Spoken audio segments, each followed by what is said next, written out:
Assalamualaikum warahmatullahi wabarakatuh. Salam sejahtera Waalaikumsalam. untuk kita semuanya. Om Swastiastu, Namo Buddhaya, salam kebajikan dan rahayu. Hari ini kita sungguh bersyukur kita bisa diperjumpakan dalam ruang belajar online persembahan Dinas Komunikasi, Informatika, dan Persandian Kota Yogyakarta yang hari ini bekerja sama ataupun berkolaborasi dengan beberapa sahabat pembelajar dan komunitas-komunitas pembelajar yang ada di Indonesia. Pertama-tama, tentu saja saya mengucapkan terima kasih dan selamat datang untuk semua sobat kami. Kami menyapanya sobat kami ya, sobat keamanan informasi. Ada guru, ada juga para praktisi pendidikan, ada penggiat IT, dan tentu saja ada masyarakat juga yang hadir di siang hari ini. Ya, pertama-tama kami ingin menyapa terlebih dahulu yang terhormat Kepala Dinas Komunikasi, Informatika dan Persandian Kota Yogyakarta, Bapak Ignatius Trihastono MM, yang kita semua akrab panggil beliau dengan nama Pak Keli. Salam sehat, salam semangat Pak Keli. Salam sehat, salam semangat, Mbak Mada, teman-teman sekalian, teman-teman dari komunitas guru inovatif, dari komunitas Mari Belajar, luar biasa. Yang ini Luar biasa Pak Keli. Dan kelihatannya hari ini kita sungguh teman-teman bersyukur antusias. ya Pak Ya, Keli, bahwasanya Dinas Komunikasi Informatika dan Persandian Kota Yogyakarta berhasil menggandeng kawan-kawan selain dari sobat kami dari komunitas Mari Belajar dan komunitas Guru Inovatif Microsoft, dan apresiasi juga hmm. untuk Pak Mansur ya yang sudah memfasilitasi atau mengajak teman-teman untuk hadir. Selamat siang, selamat bergabung Pak Mansur. Salam sehat Pak. Salam sehat, Mbak. Terima kasih ya Pak, sudah banyak dibantu untuk mengajak teman-teman guru supaya makin belajar dan bertambah informasi. Ya, Pak Kli dan Oke. juga sobat kami serta Pak Mansyur hadir juga dua narasumber yang istimewa. Tentu saja saya ingin menyapa kedua narasumber kita yang sudah siap berbagi wawasan dan pengetahuan. Yang pertama yaitu Bapak Rinaldi. Beliau adalah technical trainer Mari Belajar. Selamat siang, salam sehat Pak Rinaldi atau Mas Selamat Rinaldi. siang, Pak Dalina. Salam sehat semuanya. Luar biasa. Hadir juga narasumber kita yang kedua yaitu Bapak Eka Indarto. Beliau adalah praktisi IT dan Direktur Infotekno. Salam sehat, selamat bergabung Pak Eka. Iya, selamat siang Pak Keli, Bu Mahda, dan semua Iya, peserta di sini. Nggih, nuwun. iya. Alhamdulillah puji syukur ya. Dan tema hari ini di program Sobat Kami Digitox seri ke-12 adalah Generatif AI dan Masa Depan Pendidikan. Sekali lagi, Generatif AI dan Masa Depan Pendidikan. Sebelum saya mempersilahkan Bapak Kepala Dinas untuk menyampaikan paparan ataupun dalam hal ini adalah pembuka diskusi gitu ya. Sebelum Pak Keli menyampaikan pembukaan diskusi, saya ingin menyampaikan terlebih dahulu beberapa hal dan tentu saja apresiasi buat sobat kami yang hadir karena tidak hanya dari kawasan daerah istimewa Yogyakarta, bahkan dari kota-kota yang ada di Indonesia ya, ada yang dari Bali, Jakarta, Jawa Barat, Jawa Timur ya, bahkan ada juga yang dari Sumatera, Kalimantan. Terima kasih banyak untuk semangatnya. Boleh kita berikan tepuk tangan ya buat semangat belajar kita, luar biasa. Uh, dan sekarang saya ingin memberikan kesempatan kepada Pak Keli untuk menyampaikan apresiasi sekaligus juga pengantar diskusi untuk kegiatan siang hari ini kepada Bapak Ignatius Trihastono MM. Dipersilahkan. Baik Mbak Mada, rekan-rekan sekalian, sugeng siang, selamat siang. Assalamualaikum warahmatullahi wabarakatuh. Waalaikumsalam. Salam sejahtera untuk kita semua, Om Swastiastu, Namo Buddhaya, salam kebajikan dan salam sehat. Mbak Mahda, rekan-rekan sekalian, di sini Pak Eka juga dengan beberapa narasumber yang pasti akan menyampaikan pemantik diskusi yang menarik. Bicara saat ini dan ke depan, bicara pada aspek penetrasi yang semakin masif dari apa yang disebut digitalisasi. Di dalam termasuk tentunya dalam aspek pendidikan. Bicara digitalisasi saat ini tidak hanya sekedar pada bagaimana kita kemudian semakin mengenalkan potensi-potensi digital, tetapi juga bicara pada tahapan saat ini, apa yang disebut kecerdasan buatan itu menjadi sangat masif. Satu sisi, ini merupakan alat ungkit untuk kita bisa lebih kemudian mempermudah dan menyederhanakan semua hal, termasuk dalam konteks proses didik kita. Namun lain sisi, ini juga merupakan tantangan. Tantangan ke depan, kalau tema kita generasi AI dan masa depan pendidikan, tidak hanya pada apa yang dihadapi oleh para siswa, anak-anak yang sedang tumbuh kembang, membangun dan membentuk dirinya, tapi juga tantangan bagi sistem pendidikan kita. Apakah kita kemudian akan adaptif terhadap perubahan-perubahan ini, atau kita akan tetap bertahan dengan apa yang selama ini kita kenal.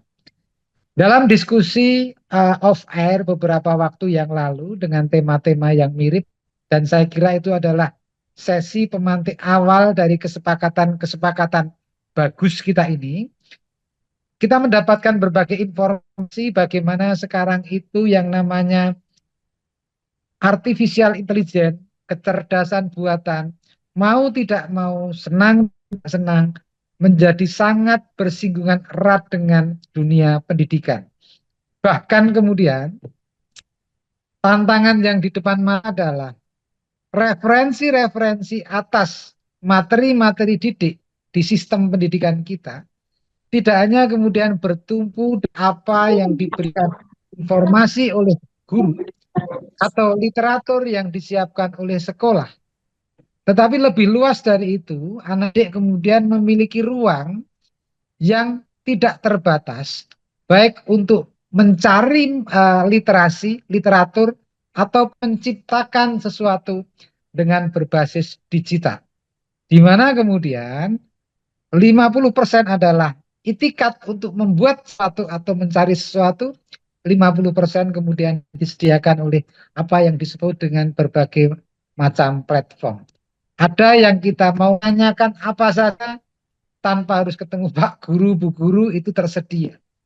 Ada yang namanya kita ingin mengaransemen sebuah lagu dari sebuah puisi ataupun dari sebuah sajak yang kita tulis atau kita ambil dari berbagai pihak, kemudian terformat menjadi sebuah lagu. Itulah tahapan ketika digitalisasi sudah menyentuh pada ranah artificial intelligence atau kecerdasan buatan. Perlu kiranya teman-teman pendidik dan teman-teman yang punya kehidupan terhadap sistem pendidikan kita itu menjadi semakin komunikatif terhadap perkembangan-perkembangan zaman ini. Nah, tentunya sesi ini tidak akan mencukupi kedahagaan informasi atas perkembangan teknologi tersebut, tetapi kemudian akan bisa membuka ruang dan juga dorongan untuk kita lebih mendalami sehingga lebih bisa memanfaatkan di dalam sistem pendidikan kita. Saya kira itu yang bisa kami sampaikan sebagai pengantar. Ada kurang dan lebihnya, kami mohon maaf. Waktu kami kembalikan kembali kepada Mbak Mahda, juru kemeriahan sesi-sesi digital kali ini. Matur nuwun, assalamualaikum warahmatullahi wabarakatuh. Waalaikumsalam warahmatullahi wabarakatuh. Terima kasih Pak Keli. Boleh kita berikan tepuk tangan ya buat semangat dan juga pengantar diskusi yang disampaikan oleh Pak Keli selaku Kepala Dinas Komunikasi Informatika dan Persandian Kota Yogyakarta. Pak Keli, karena kami tahu hari ini Bapak sudah nggak sabar untuk belajar, kita foto sebentar ya Pak ya. Oke, nanti habis ini kita langsung dengar paparan materi dan bagi-bagi hadiah karena ada giveaway untuk partisipan yang aktif.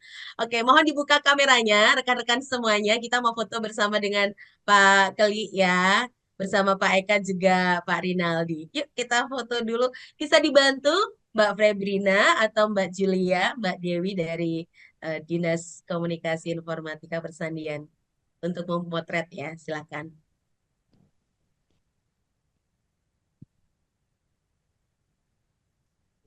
Selamat siang, Mbak Magda, Pak Keli, Pak Oke, Eka, selamat dan siang. juga Mas Rinaldi, Sobat kami semuanya.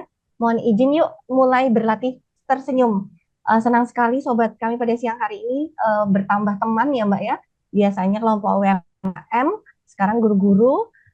Kita akan berfoto dengan dua pose. Pose yang pertama pose resmi, lalu pose yang kedua ada Sobat kami kan hari ini digital kayak yang 12 ya. Berarti begini, atau gimana? Nanti dengan kreativitas teman ya untuk Itu angka menyimbolkan 3, angka mohon 12. maaf Mbak Dewi, angkanya sensitif Halo, nggak ya? bagaimana Terkait Pak? pilkada, kalau 1, 2 gini, sensitif nggak ya? Oh iya, Jangan sementara Mbak Dewi nggak ya, pareng ganti Mbak itu Dewi. karena kita Baik, musim tidak boleh ada kampanye. angka di antara kita. Baik-baik. Baiklah. Mohon maaf, mohon maaf. Baik, mohon maaf sobat kami yang ya demi menjaga kepentingan dari berbagai pihak, mungkin nanti posnya netral-netral saja. Terima kasih. Mungkin ada berapa slide ini rekan-rekan? 2, 3. Oh, ada 5 slide. Jadi nanti mohon untuk ditahan terlebih dahulu. Untuk mempersingkat waktu ya mungkin 1 kali post aja ya Mbak Magda ya, langsung full love gitu ya. 1 kali post saja karena ada 5 slide. Ya, Baik, kita setuju, Mbak. mulai slide yang Sekali foto pertama. aja. Senyum. Oke, slide yang kedua. Senyum, siapkan senyum terbaik. Sampai belibet. Slide yang ketiga. Cheese. Slide yang keempat. Buncis. Slide yang terakhir. Senyum. Wah, kasihan nih slide yang pertama sampai kering ya Mbak Magda ya. Terima kasih sobat kami Iya, semuanya. Silakan Mbak Magda. minum dulu, minum dulu. Pak teman Mbak Dewi sudah dibantu mendokumentasikan foto ya. Jadi kita punya kenang-kenangan kalau kita pernah belajar bersama di program Digitox seri yang ke-12. Iya, ada beberapa informasi ya. Setelah tadi Pak Kli menyampaikan paparan ataupun ya pembukaan diskusi gitu lah ya. Nah ini ada beberapa pengumuman karena saya lihat di live chat itu rame banget ya. Hari ini ada hadiahnya enggak? Ada giveaway-nya enggak? Gitu ya. Langsung saya jawab ada hadiahnya gitu ya. Tapi pastikan nanti sobat kami aktif ya untuk berpendapat, untuk sharing maupun untuk bertanya. Nanti untuk beberapa partisipan yang beruntung ya terpilih akan mendapatkan hadiah. Dan ini ada 6 hadiah spesial. 3 diantaranya dari komunitas Mari Belajar dan 3 hadiah berikutnya dari Kominfo. Nah, kalau mendapat hadiahnya, sabar simak paparan kedua narasumber yang akan berbicara sesaat lagi. Kemudian nanti akan ada link presensi yang akan dibagikan di live chat Zoom ini di menjelang akhir ya. Jadi jangan sekarang tanya presensi, nanti menjelang akhir silahkan diisi presensinya untuk kelancaran pengiriman elektronik sertifikat ya. Oke, itu informasi yang penting saya sampaikan di awal. Kemudian juga tentu kita tidak lupa menyapa rekan-rekan yang menyaksikan ataupun belajar melalui channel YouTube Pemkot Jogja. Selamat bergabung teman-teman, semangat belajar juga di sana ya. Mau dari media Zoom maupun media YouTube, tetap kita sama-sama ingin mendapatkan informasi yang tepat ya. Oke, saya ingin memberikan sebuah pantun dulu nih buat sobat kami yang siang ini sudah semangat join di acara ini ya. Nanti kata cakep diganti dengan reaction love saja ya. Jadi kata cakep ya, respon cakep diganti dengan reaction love saja ya. Jalan-jalan ke kota Yogyakarta. Mampir bentar lah di Jalan Kenari. Semangat belajar ya buat kita-kita. Di Sobat Kami Digitox, gudangnya informasi. Yeay. Baiklah, kalau begitu sudah siap informasi dari kedua narasumber kita. Yang pertama yang akan berbicara menyampaikan paparannya adalah Bapak Rinaldi. Waktu kurang lebih 20 sampai maksimal 30 menit ya. Demikian nanti yang kedua presentasi akan dilanjutkan oleh Bapak Eka Indarto ya. Nanti saya bantu untuk mengingatkan durasi waktu ya, Mas Rinaldi. Jadi mohon maaf nanti kalau saya menyela di tengah-tengah presentasi disampaikan ya. Oke deh, langsung saja. Yuk kita kasih jempol, enggak ya, love aja deh. Hari ini kita bertabur love ya Mas Rinaldi ya. Biar nggak ada kode-kode pilkada ya. Oke, dipersilahkan Mas Rinaldi. Oke, baik. Terima kasih Bu Magdalena. Suara saya bisa terdengar dengan jelas ya? Jelas sekali. Jelas sekali ya. Assalamualaikum warahmatullahi wabarakatuh. Selamat siang. Semoga dalam keadaan sehat semua, Bapak Ibu dari seluruh Indonesia. Terima kasih sudah hadir di sesi kami di Sobat Kami Digitalks ya, yang diselenggarakan oleh Kominfo Sandi Kota Yogyakarta. Pada kesempatan kali ini saya diundang untuk membersamai Bapak Ibu sekalian belajar tentang beberapa hal, khususnya tentang generatif AI. Nah, karena memang waktu kita terbatas nih Bapak Ibu ya, saya izin untuk share screen terlebih dahulu. Semoga nanti bisa terlihat dengan baik ya. Sebentar. Jadi topik yang akan saya bicarakan Bapak Ibu adalah tentang bagaimana cara kita untuk memberdayakan pendidik ya, sehingga nanti kita bisa menggali lebih dalam tentang yang namanya potensi kecerdasan buatan. Tapi sebelum itu izinkan saya perkenalan diri dulu. Nama saya Rinaldi, seorang technical trainer di Mari Belajar, yang mana Mari Belajar ini merupakan Microsoft Partners in Education dan juga sudah menjadi partners di perusahaan AWS seperti itu. Nah, kebetulan saya ada beberapa background di bidang kecerdasan buatan, khususnya di teknologi yang ada di Microsoft dan juga kebetulan sudah mengambil di bidang Certified Educator di Microsoft itu sendiri. Saya akan menyampaikan tentang 3 agenda, Bapak Ibu. Pertama, saya akan menjelaskan tentang yang namanya generatif AI. Apa sebenarnya generatif AI ini, konteksnya sampai di mana? Kita akan coba kupas nanti di sini. Yang kedua, saya akan menjelaskan tentang yang namanya AI di dalam dunia pendidikan. Bagaimana AI itu nanti akan membantu kita dalam proses belajar mengajar. Dan yang terakhir, saya akan menjelaskan tentang yang namanya AI untuk aksesibilitas. Bagaimana kita bisa dengan mudah untuk melakukan proses belajar menggunakan AI dan itu inklusif. Seperti itu. Semoga bisa dilihat ya agendanya. Semoga nanti Bapak Ibu bisa mengikuti ini dengan baik dari awal sampai akhir. Saya mulai dengan yang pertama. Pertanyaan saya pertama, boleh ditulis di kolom komentar. Sudah pernahkah Bapak Ibu menggunakan generatif AI? Kalau misalnya sudah pernah, apa generatif AI yang biasa Bapak Ibu gunakan? Boleh dituliskan di kolom komentar ya. Mungkin yang biasa pakai ChatGPT atau misalnya pakai AI yang lain. Nah, itu dari Bu Herlina Copilot gitu ya. Bu siapa lagi nih ya? Bu Mudiatun pernah ChatGPT Copilot dan masih banyak yang lain ya. Ini udah banyak nih chat yang muncul ya. Nggak mungkin saya bacakan semua. Oke, Bapak Ibu, terima kasih yang sudah menjawab di kolom chat. Oke, jadi saya jelaskan terlebih dahulu Bapak Ibu. Jadi karena memang background saya di teknologi Microsoft ya, saya akan menjelaskan tentang beberapa hal yang banyak kita gunakan di dalam dunia pendidikan dengan menggunakan teknologi AI yang ada di Microsoft.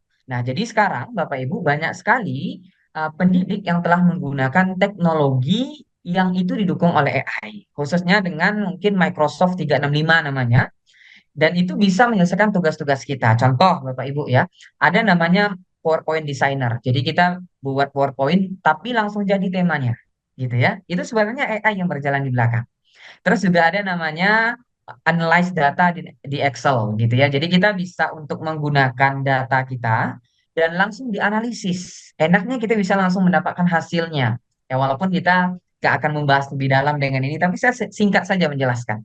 Yang ketiga, ada namanya Microsoft Editor. Kita bisa memeriksa nanti ejaan tata bahasa, tanda baca, dan masih banyak lagi yang lain. Dan yang terakhir ada namanya Speaker Coach, yang ini biasanya kita gunakan untuk persiapan presentasi. Nah, di samping itu semua, Bapak Ibu sekalian, apa sebenarnya AI itu? Ya, apa sebenarnya AI itu yang kita sering sekali mendengar, baik dalam kehidupan kita sehari-hari, baik mungkin kita dalam proses belajar mengajar, kita harus beradaptasi lagi dengan yang namanya AI ini. Apa sebenarnya AI itu? Jadi AI itu Bapak Ibu sekalian adalah kemampuan dari suatu komputer, mesin, alat, software yang dia itu bisa untuk meniru kemampuan manusia. Oke, yang bisa meniru kemampuan manusia, gitu ya. Nah, mudahnya apa saja sih kemampuan manusia itu? Nah, manusia itu punya 5 panca indera, Bapak Ibu, ya. Mungkin bisa dituliskan di kolom komentar apa aja panca indera manusia kalau misalnya masih ingat, ya. Semoga aja masih ingat ya. Ada 5 panca indera manusia dan ada satu yang sangat penting sekali untuk kita bisa melakukan semua aktivitas, gitu ya, yakninya otak.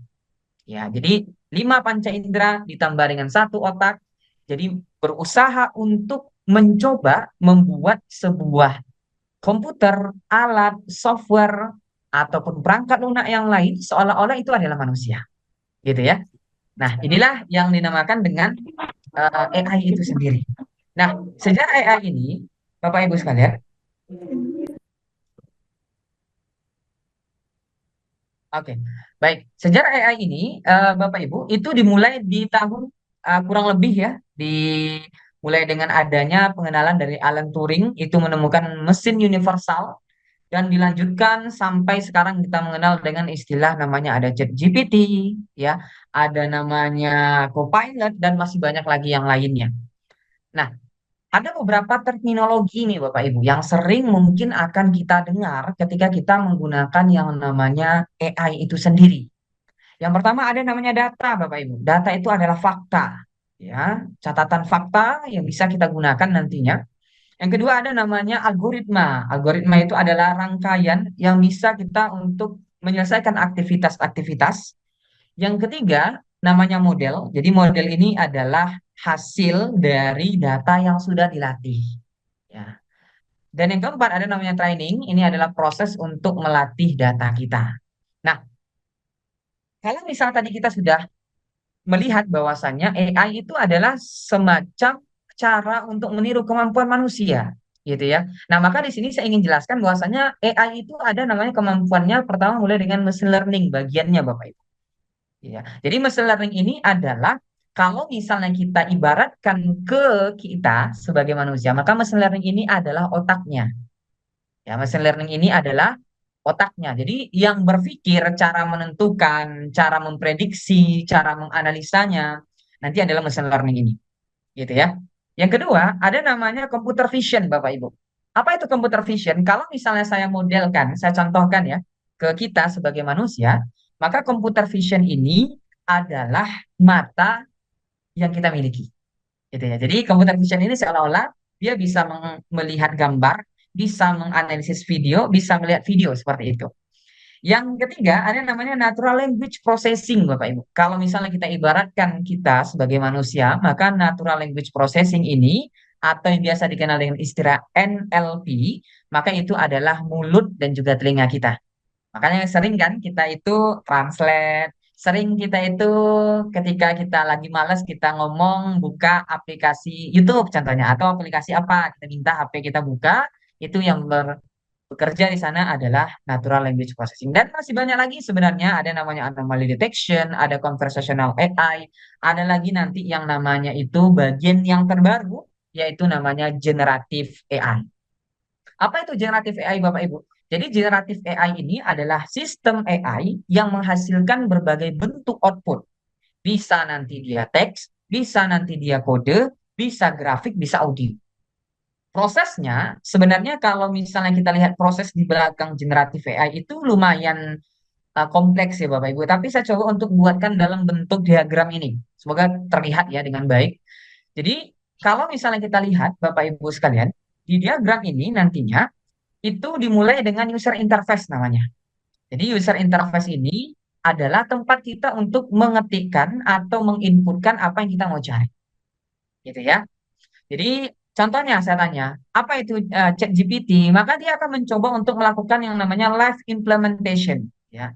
Live implementation. Jadi apa live implementation? Dia akan coba encoding karena komputer itu nggak bisa menerima teks. Jadi dia akan di convert dulu menjadi angka, gitu ya.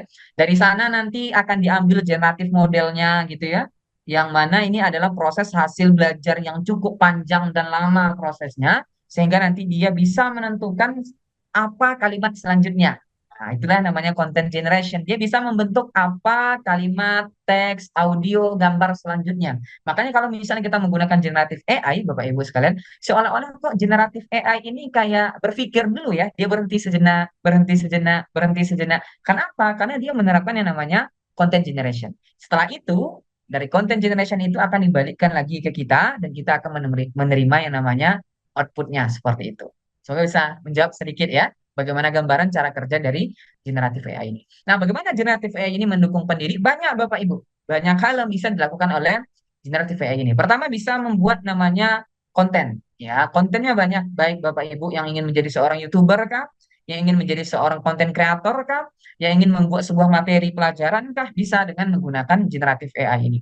Yang kedua, code generation. Mungkin ini agak jarang digunakan oleh sebagian guru, ya mungkin hanya guru-guru khusus saja, mungkin guru TIK atau guru komputer dan sejenisnya. Ini akan membantu dalam proses pembuatan kode dalam proses belajar mengajar. Yang ketiga ada namanya image recognition and regeneration.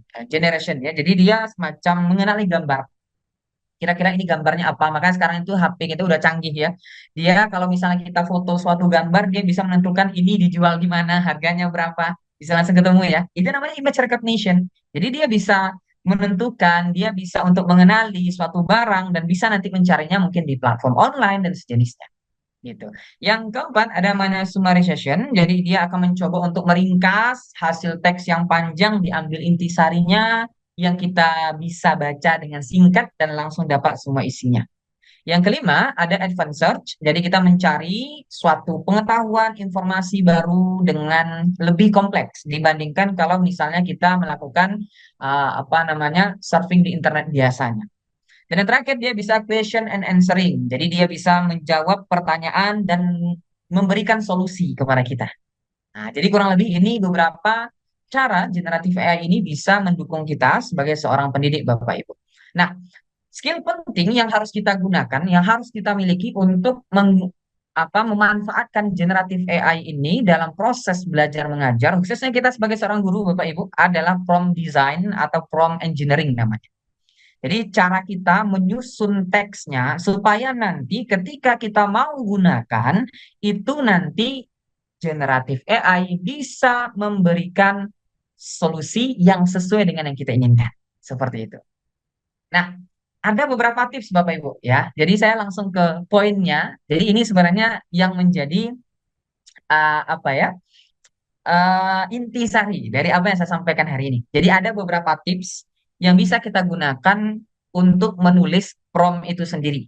Ada yang pertama BAB, ingat saja ya BAB, ya, tapi bukan harus ke belakang ya, tidak. Ya, namanya BAB singkatannya.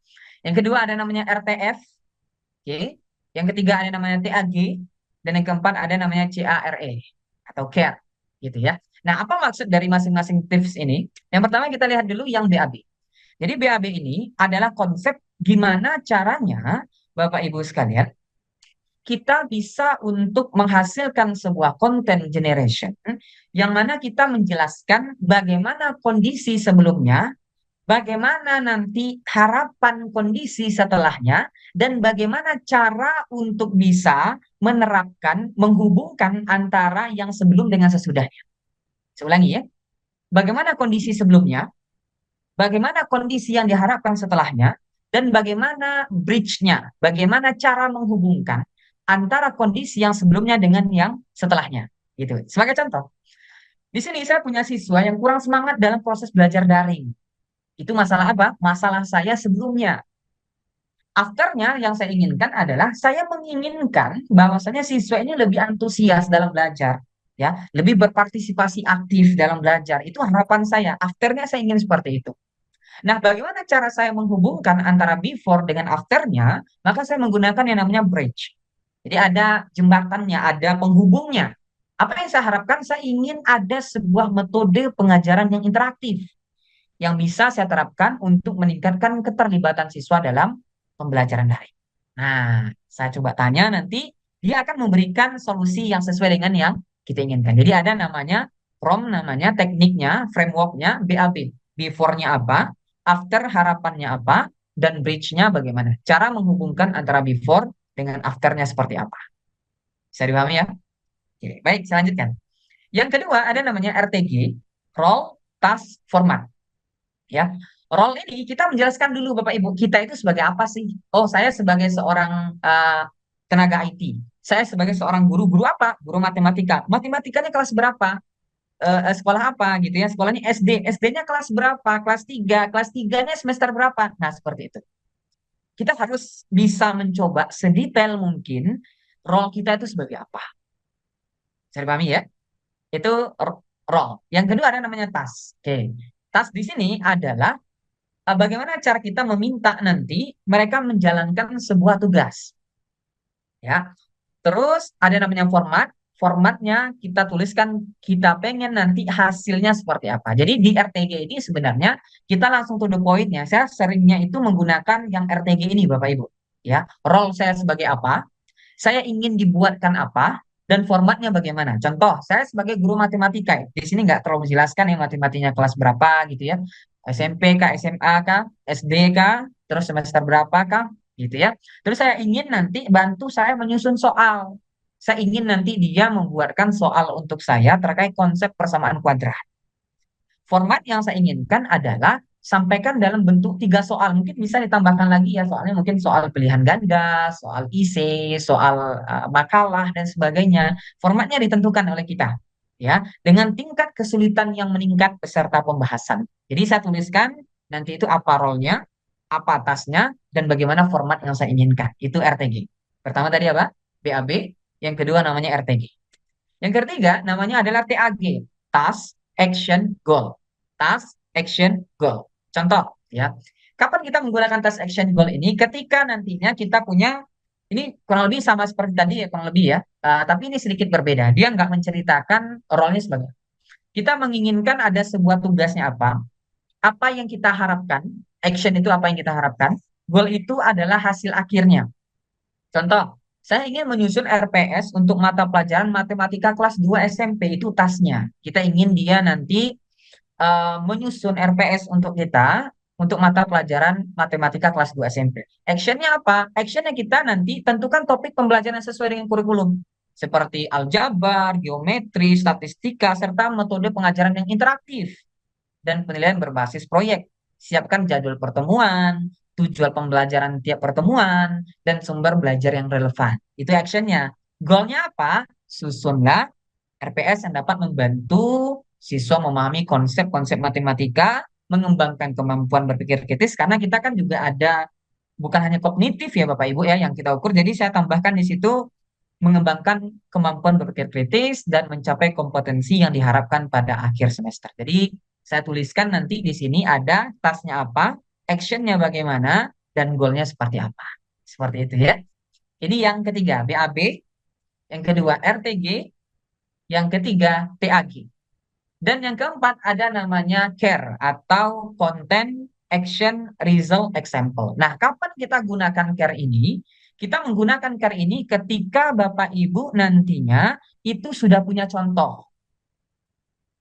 Baik dari tempat lain, baik dari file yang Bapak Ibu miliki, ataupun tidak. Gitu ya. Intinya kita punya contoh. Ada contoh. Ya, kita jelaskan dulu konteksnya apa. Oke, di sini konteks kita adalah, jadi kita ada masalah Bapak Ibu. Kita ingin nanti siswa-siswi kita itu rajin membaca. Ya, rajin membaca di perpustakaan contohnya.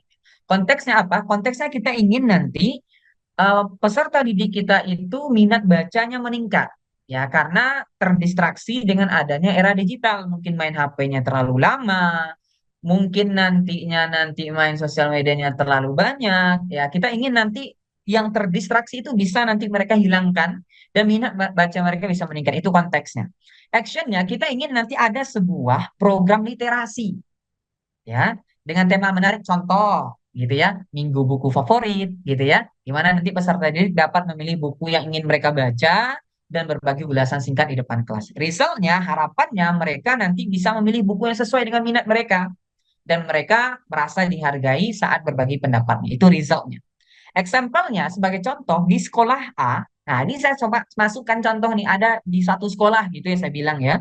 Karena action saya itu ada sebuah program, tapi kami belum punya program nih, adanya dari sekolah yang lain gitu ya. Saya masukkan di sini nih, di sekolah A, mereka mengadakan sesi mingguan di mana setiap siswa memiliki satu buku dari perpustakaan, membacanya kemudian berbagi ulasan singkat atau melakukan presentasi kecil tentang buku tersebut. Nah, nanti dia akan buatkan untuk kita bagaimana caranya seperti itu. Nah, sekarang saya akan coba demokan Bapak Ibu karena waktu kita sisa mungkin 7 menitan mungkin ya. Bu Baknalena, benar? Tinggal 7 menit. Iya, masih 10 Oke. menit lagi. Oke, 10 menit lagi ya cukup ya. Oke.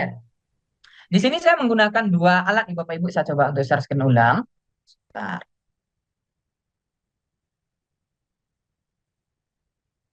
Oke, semoga sudah terlihat ya layarnya.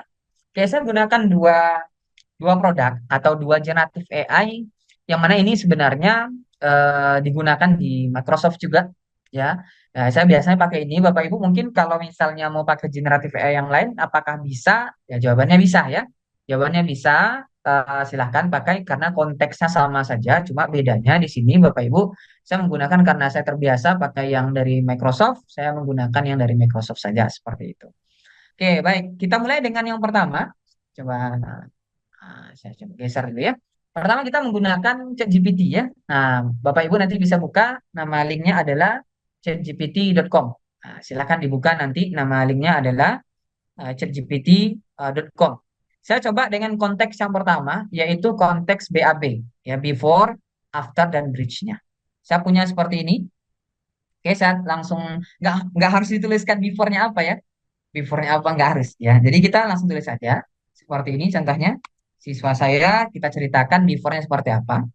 Terus after-nya kita harapkan seperti apa. Ya. Ini saya copy paste aja ya biar lebih mudah. Dan di sini ada bridge-nya. Jadi saya minta metode ya. Metode yang bisa saya gunakan untuk membuat peserta didik saya itu lebih semangat dalam proses belajar. Gitu ya. Jadi di sini kita minta untuk ChatGPT itu melakukan proses yang namanya content generation untuk kita. Kita kirim ya, seperti ini contohnya. Jadi ingat ada before-nya apa, after-nya apa, gitu ya, dan apa bridge-nya. Nah, di sini dia akan jelaskan kita apa yang bisa kita gunakan untuk membuat proses belajar itu lebih semangat ketika belajar online. Nah, bahkan dia bisa memberikan contoh, Bapak Ibu ya, contoh. Di sini dia menyarankan beberapa metode yang bisa kita gunakan. Ada gamifikasi, contoh. Kita bisa menggunakan platform seperti Kahoot, ya, Quizizz, game edukasi online, dan lain sebagainya. Banyak metode yang mungkin dia akan sarankan kita. Saran saya, Bapak Ibu, bisa dicoba dipilih dulu dengan mungkin kondisi sekolah Bapak Ibu gitu ya. Karena nggak semuanya bisa kita terapkan, nggak semuanya bisa kita jalankan. Jadi mungkin bisa dipilih hal-hal yang mungkin cocok dengan sekolah Bapak Ibu. Kalau misalnya contoh, saya mungkin cocoknya dengan gamifikasi contohnya. Oke, tanya lebih lanjut gitu ya. Nanti Bapak Ibu bisa tanya lebih lanjut dengan gamifikasi ini. Contohnya kalau misalnya saya mengajar fisika, contohnya apa yang bisa saya gunakan. Oke, kalau misalnya bisa, jadi lebih banyak kita bertanya tentang yang namanya why. Why dan what ya. Ya. Kenapa harus itu dan apa yang harus dilakukan begitu. Jadi ini yang pertama ya, namanya BAB ya. Ini sebenarnya kalau misalnya kita gunakan nanti di Copilot, sebenarnya juga sama Bapak Ibu ya. Di Copilot ini Bapak Ibu juga bisa masuk di copilot.microsoft.com namanya. Bisa dicoba juga nanti ya, ini free semua ya. Jadi nggak harus berbayar. Kita enter coba ya. Nah, ini nanti dia akan menjelaskan ke kita kurang lebih sama sebenarnya ya. Bisa menggunakan gamifikasi. Ini lebih singkat ya. Ini lebih singkat. Kalau misalnya kita mau lebih detail mungkin nanti bisa ditambahkan gamifikasinya apa saja. Bisa ditanya lebih lanjut. Ya, tapi konsepnya kita menggunakan framework BAB itu. Seperti itu. Yang kedua, kita coba buat lagi satu ya yang RTG. Oke. Saya menceritakan tentang diri saya. Saya buat sebuah section baru, new chat gitu ya. Biar tidak terdistraksi antara konten saya yang tadi dengan yang ini. Jadi saya jelaskan saya sebagai seorang guru matematika, contohnya dengan konsep RTG tadi. Oke. Saya sebagai seorang guru matematika, saya ingin nanti eh, apa namanya mereka membantu kita dalam menyusun soal latihan yang terkait konsep dengan persamaan kuadrat, ya. Persamaan kuadrat eh, ini diceritakan ya SMP kelas 2 contohnya ya. Setelah itu kita masukkan nanti formatnya apa? Oke, formatnya saya masukkan di sini. Nah, ini formatnya sampaikan dalam bentuk 3 soal pilihan ganda ya. Tinggal kita kirim, nanti akan dibuatkan soal untuk kita. Seperti itu ya, kita tunggu saja.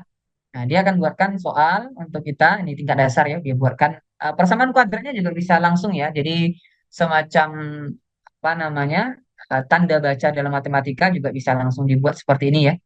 Jadi langsung dibuatkan pembahasannya juga, jawabannya yang mana. Nah, ini bisa kita gunakan. Intinya harus pakai format yang tadi RTG ya, role-nya sebagai apa, tasnya apa, formatnya bagaimana. Nah, ini formatnya adalah dalam bentuk pilihan ganda. Nah, kalau misalnya ini Mas kan Rinaldi, lumayan lama mohon ya. maaf, waktu 5 menit lagi ya. Terima Oke, Bu kasih. Magdalena. Terima kasih ya. Oke, baik. Ini udah selesai ya. Tinggal contohnya ini kan agak susah nih, Pak. Nah, tinggal kayak seperti ini saja ya. Contohnya kita mau download. Contohnya ya. Downloadkan hasilnya dalam bentuk Word. Nah, tinggal kita kirim. Nanti dia akan mendownloadkan untuk kita dalam versi Microsoft Word dan kita nanti bisa untuk langsung menggunakannya. Ya, tapi saran saya Bapak Ibu tetap harus di check and recheck kembali ya. Namanya juga sistem, namanya juga alat yang itu dibuat oleh manusia gitu ya. Pasti ada salah, kurangnya, lebihnya bahkan gitu ya. Jadi harus dicek ulang nanti hasilnya seperti apa. Seperti itu ya. Jadi silakan nanti Bapak Ibu setiap kita membuat ya apapun itu di dalam generatif AI harus melakukan check and recheck kembali. Ini kalau misalnya kita contoh ya. Nah, ini udah jadi nih file Word-nya. Kita coba download. Kebetulan sudah terdownload ya. Nah, tinggal kita buka hasilnya seperti ini Bapak Ibu. Langsung bisa di-download ya. Nah, ini saya masukkan tapi memang di sini ada beberapa kendala ya. Untuk persamaan matematikanya belum tertulis dengan baik. Nah, nanti bisa kita benarkan dulu untuk yang persamaan itu. Jadi udah langsung bisa di-download, bisa kita edit, kita sesuaikan dengan kebutuhan kita seperti itu. Oke, yang ketiga itu ada konsep tadi namanya TAG. Oke, waktu kita sedikit lagi, saya coba tambahkan lagi ya. Oke, ini yang TAG. Jadi ada namanya task, action, dan goal. Ya, ini tasknya ini. Actionnya kita tambahkan actionnya langsung. Ya, actionnya sebagai apa? Dan goal yang kita harapkan itu bagaimana? Kita langsung tambahkan. Oke, kita kirimkan. Nanti hasilnya kurang lebih seperti ini. Oke, dia akan buatkan untuk kita RPS-nya. Dan yang terakhir tadi ini sambil nunggu ini selesai ya, kita bisa pakai konsep care tadi ya. Konsep care ini bisa kita coba gunakan. Kalau misalnya Bapak Ibu nanti mau buat, contohnya ya, ini yang konsep terakhir tadi yang sempat saya jelaskan. Saya ambil saja. Oke, dan ini resultnya. Serta untuk example-nya ada di sekolah lain.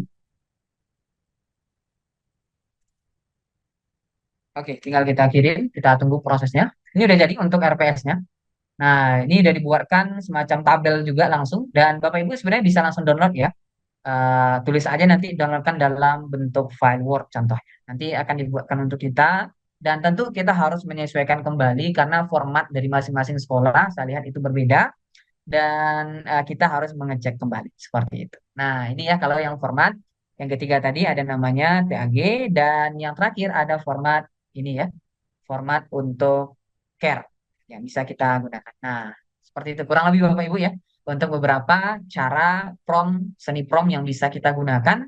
Ada tiga tadi ya, BAB, yaitu before, after, dan bridge. Yang kedua ada namanya RTG, role, task, and format. Yang ketiga ada namanya TAG, task, action, dan goal. Serta yang keempat namanya adalah care, content, action, result, dan example. Mungkin seperti itu dari saya, Bapak Ibu ya. Semoga bisa menambah khazanah dan wawasan Bapak Ibu sekalian dalam memahami seni prom yang bisa kita gunakan dalam proses belajar mengajar, gitu ya. Tentunya balik lagi Bapak Ibu, AI tidak sepenuhnya bisa menjadi pengambil keputusan. Tetap kita yang harus nanti menentukan, tetap kita yang harus ngecek ulang, tetap kita nanti yang harus bisa memfilter bagian mana yang mau kita gunakan dan bagian mana yang harus kita drop dari hasil yang diberikan oleh AI tersebut. Terima kasih Bapak Ibu, saya kembalikan kepada moderator Bu Magdalena. Terima kasih. Terima kasih Mas Rinaldi, luar biasa kita berikan aplaus yang terbaik ya buat Mas Rinaldi. Saya ikut catat di sini tapi bagian akhir tuh bagus sekali ya supaya kita tetap jadi guru tuh yang kritis, yang kritis gitu ya. tidak terima jadi bukan guru instan. Tadi terakhir disebutkan tidak sepenuhnya pengambilan keputusan ini dilakukan oleh alat ini, tetapi kembali kepada guru yang perlu melakukan cek and recheck sebelum materi tersebut dibagikan kepada para siswa. Jadi tetap ada ini ya, ada cross checknya juga ya, Mas Rinaldi. Karena kita harus jadi guru juga yang belajar benar-benar ya, nggak bukan guru instan. Oke, thanks a lot ya buat Mas Rinaldi. Paparannya sangat mudah dipahami. Kemudian ada banyak sekali pertanyaan, tapi untuk nanti bisa lebih efektif ya untuk sobat kami mohon maaf. Nanti pertanyaan silakan diketik saja, saya akan bantu membacakan ya. Karena kalau nanti satu persatu menyampaikan pertanyaan lisan seperti konsultasi pribadi gitu ya, takutnya nanti eh, belasan atau puluhan pertanyaan udah dikirim nggak kebagian waktu untuk dijawab padahal semua sudah ngetik dengan sabar gitu ya. Jadi mohon kerjasamanya. Oke, saya persilahkan kepada Pak Eka Indarto untuk melengkapi ya dengan sudut pandang dari praktisi IT mengenai tema kita siang hari ini yang sangat menarik ya, yaitu tentang generatif AI dan masa depan pendidikan. Oke, kepada Pak Eka Indarto 30 menit ke depan kami persilahkan untuk menyampaikan paparannya. Disilahkan.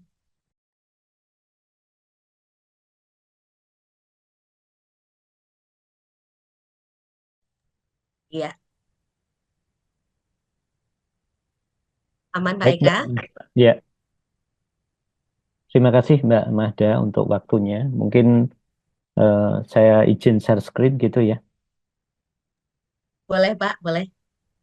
Saya bantu memantau. Ya, terima kasih Mbak Mahda. Ya, ini maaf apa saya tuh salah pilih warna, jadinya warnanya pink gitu.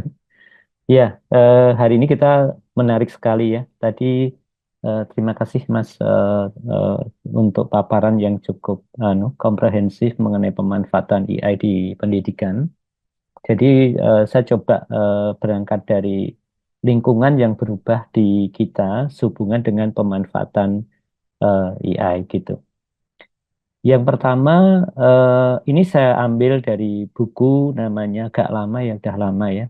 Jujurnya itu Knowledge Divide. Jadi bukan Digital Divide tapi Knowledge Divide. Jadi kalau kita ambil dari sisi yang ujung pada anak-anaknya, on children, daripada orientasi masyarakat dan sosial karakter.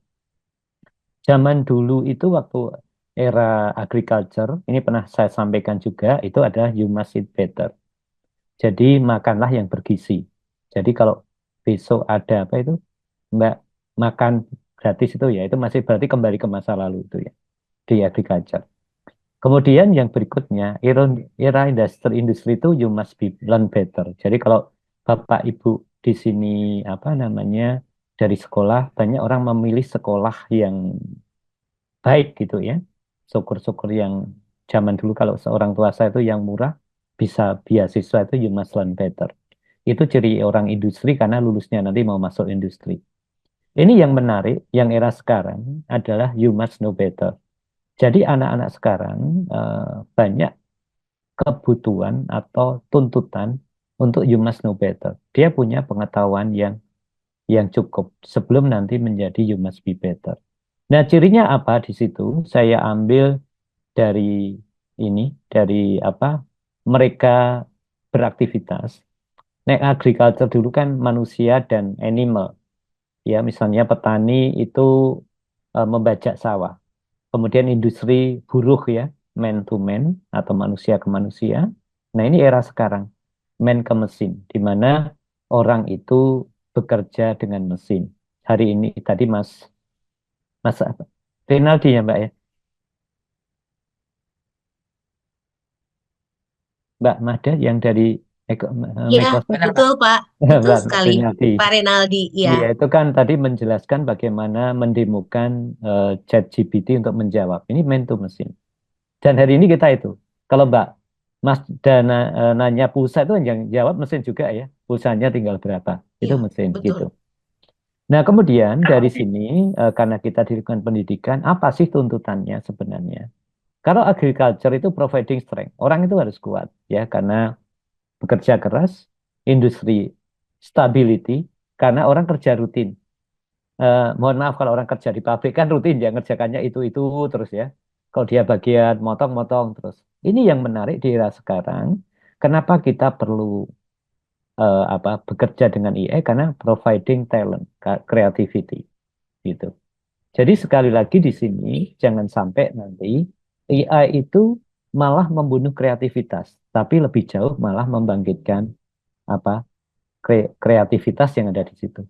Ini saya kira hal yang penting di awal ini untuk menjelaskan tentang perubahan lingkungan yang terjadi sekarang, di mana sekarang di You Must Know Better tidak lagi cerita apa spesifik ya, tetapi dalam hal religi spiritnya, apa yang bisa Anda berikan, apa yang bisa Anda kembangkan, Anda akan menjadi seorang apa yang ada di situ. Baik, saya lanjutkan. Nah, kemudian yang berikutnya, mau tidak mau kita sekarang harus menyadari bahwa kita itu ada lingkungan yang cerdas. Lingkungan kita itu cerdas, ya. Mau nanya harga, kita ngelihat HP. Mau nanya informasi, lihat HP. Di mana yang sebelumnya informasi itu bergerak dari data yang dibutuhkan, informasi yang dibutuhkan, kemudian knowledge sekarang ditambah dengan bantuan knowledge dan AI. Sehingga sekarang hampir semua orang yang harus kita sadarkan dia berada di lingkungan yang cerdas gitu ya. Kalau di cerita milenial saya pernah naik kereta dari Solo ke Jogja, ada yang bilang, "Pak, ini sampai mana? Bukankah Anda punya HP yang bisa melihat itu? Ini sampai mana?" Ini penting bagi kita karena memahami lingkungan yang cerdas dibantu dengan informasi ini akan memberikan dampak yang cukup banyak ya. Yang pertama dari sisi kita dari sisi kecepatan pengambilan keputusan, kemudian kita mendapatkan satu dukungan pengetahuan baru, kemudian yang ketiga kita tidak akan mengulangi kesalahan-kesalahan orang yang pernah melakukan kesalahan gitu. Kemudian yang keempat, kita bisa mendapatkan alternatif pilihan terhadap persoalan-persoalan yang dilakukan. Sederhananya, lingkungan yang cerdas ini dibangun karena uh, ada kebutuhan untuk mempercepat penyelesaian masalah gitu ya. Seperti itu. Ya, saya berikan contoh ya. Pernah saya berikan contoh di sobat kami ini waktu ke Sleman ya. Ada pramuka kelintir kena air. Itu kan pada megang smartphone tapi tidak membuka aplikasi BMKG misalnya hari ini hujan turun deras di lereng di puncak Merapi yang menyebabkan kemungkinan banjir. Andai itu dilakukan kan orang tidak melakukan itu. Sehingga sekarang yang terjadi sekarang orang menjadi rajin membuka HP itu diantaranya untuk menyadarkan kita berada di lingkungan yang cerdas dari sisi informasi. Nah, kemudian dengan perkembangan teknologi yang ada, ya, akhirnya ini sering dipakai kalau Bapak Ibu di pendidikan adanya skill di abad 21. Yang pertama harus terliterate, ya. Kemudian yang kedua fundamentalnya numeric. Yang ketiga itu scientific literacy, ICT literasi, financial literasi, dan culture dan civic literasi. Oke. Saya ambilkan contoh yang sini ya, yang sini. Sehingga dari sisi 1 2 3 4 5 6 ini sekarang ini sudah dimudahkan dengan dibantu diantaranya dengan AI. Kenapa perlu itu? Pertanyaannya. Karena untuk menuju kompetensi di mana dia mampu melakukan problem solving, kreativitas, mampu berkomunikasi dengan baik dan kolaborasi dengan baik. Ya, suatu saat saya mengajar gitu ya, ada mahasiswa memasukkan berbagai persoalan itu menjadi satu terstruktur. Nah, itu dibantu waktu itu dengan ChatGPT untuk itu. Nah, di sini yang problem sekarang justru yang ketiga. Ya, di mana riset di Jogja menunjukkan dari kalangan industri nomor 13 persistensi ini mulai lemah. Persisten itu artinya punya daya juang yang baik. Jadi oke, AI membantu ya untuk menyelesaikan perusahaan. Apa itu juga eh, lebih melihat kemudahannya, atau itu untuk mendorong agar dia bisa bekerja lebih keras. Nah ini eh, menjadi yang harus diseriusi oleh Bapak Ibu pengajar juga saya ya. kebetulan saya juga banyak kerja bareng dengan akademik untuk pemagangan dari lain, di mana nomor 13 ini menjadi satu hal yang menjadi menjadi perhatian. Nah, kembali nomor 1 ya. Saya mohon maaf lupa mengcapture, tapi ada data riset menunjukkan di era digital ini ada satu persoalan mendasar di mana kemampuan siswa kita itu di dalam mengelola data itu buruk. Ya, bahkan ada yang salah kaprah dikiranya yang disebut dengan era digital itu era yang dimana itu loh banyak YouTuber banyak ini. Tapi kenyataannya bukan itu. Begitu diberikan materi yang harus mengolah data, misalnya pakai Microsoft Excel, mereka nggak bisa mengerjakan itu. Ini yang satu sangat persoalan yang kami hadapi di lapangan, di mana kalau kita lihat dari sini akan sulit bekerja dengan AI kalau dia sendiri berpikir penggunaan teknologi di yang mendasar ini, misalnya nomor 2 numerik itu sendiri itu kurang ya. Nanti saya berikan contoh ya untuk ininya. Baik ya. Kemudian lahirnya pekerjaan-pekerjaan baru sekarang juga karena adanya alat bantu teknologi. Jadi ada pekerjaan yang hilang dan ada pekerjaan-pekerjaan yang baru. Ya ini saya lewati aja ya. Kemudian kenapa menuju ke sana? Kita aja ambil yang keempat, generasi keempat, karena tadi itu kita sudah bekerja dengan mesin. Saya tunjukkan ya, Bapak Ibu. Nah ini belum lama, mungkin ya belum lama itu ya mungkin sebulanan ya. Saya ditugaskan ke Karawang untuk melakukan persiapan uji coba dari e-fishery tentang e-feeder. Bagaimana bertani ikan, tetapi ada teknologi yang membantu untuk memberi makan secara otomatis dan terkonek dengan HP, digitalisasi perikanan. Apa yang menarik Bapak Ibu di sini? Ini mencerminkan anak-anak muda ini bagaimana petani ikan, tapi petani ikan digital. Ini saya berikan contoh konkret future skill, future job, future usaha masa depan yang diberikan kepada anak muda. Bayangkan kalau literasinya buruk. Pertama, saya ceritakan lagi ya. Pasti berubah SOP-nya antara tidak ada digital dan digital. Contoh yang pertama, waktu itu ngobrol dengan saya. Bagaimana persiapan kolam? Karena sekarang tadi Pak Kelik menyampaikan sekarang panas, Bu Mahda Bu? Sumuk ya. Di mana panas hujan ini menjadikan ikan itu gampang mati karena naiknya asam dan basa. Pertanyaannya, begitu digital memberikan satu informasi, ini ada asam basa, AI nanti akan membantu terutama apa yang Anda lakukan ketika terjadi asam yang tinggi. AI akan membantu kembali di teknologi digital itu, tolong masukkan data, asamnya berapa, luas kolam berapa garam yang harus kita berikan, penggaraman. Ya. Nah, alhamdulillah untuk info, grup ini udah besar, udah 280 kabupaten, 4.000 tenaga kerja terdidik digital, dan akhirnya mampu mendongkrak ekspor kita bidang perikanan. Kenapa pertanyaannya? Pertama, menjadikan masa panen maju 2 minggu. Yang kedua, meningkatnya ikan tuh jadi homogen. Jadi kalau Mbak Mada beli lele kan sok gede cilik itu ya Mbak ya. Nah ini bisa jadi seragam ya, sehingga memudahkan market. Ukurannya jadi sama gitu Ya, Pak, kemudian yang menarik apa? Perubahan perilakunya. Menjadikan petani-petani ikan milenial itu mampu bekerja dengan perubahan iklim. Ini yang penting sebenarnya. Mumpung ada Bapak Ibu tentang masa depan pekerjaan yang betul-betul saya alami ya di lapangan, akhirnya oh iya Pak ini harus gini ini loh Pak, naik gini biasanya nanti jamurnya naik, untuk itu perlu diberikan bunga. Itu semua bekerja dengan digital gitu, dan AI akan membantu terhadap pengetahuan yang mereka harus dicari secara cepat untuk meningkatkan kinerja tersebut sehingga terjadi ketahanan pangan dan produktivitas. Ya ini saya berikan gambaran ya konkretnya tentang yang disebut dengan abad 21 century scale tadi dan bagaimana pemanfaatan digital untuk itu. Baik, saya lanjutkan. Ya, ya. Ini contohnya. Anak-anak ini muda, pernah saya tunjukkan ya Mbak Mahda ya, di mana dia menganalisa Iya, terutama Pak. tentang anak-anak sekarang itu yang naik motor itu suka melakukan kegiatan apa yang disebut dengan fashionable motor ya. Ada cover radiator, caknya. Ini dikembangkan dengan cara di mana pelaku kreatif ini dibantu AI untuk mendesain ini. Itu saya berikan tunjuk ya. Mbak Lutfia ini sudah sampai dapat 3,9 M dari situ. Ya.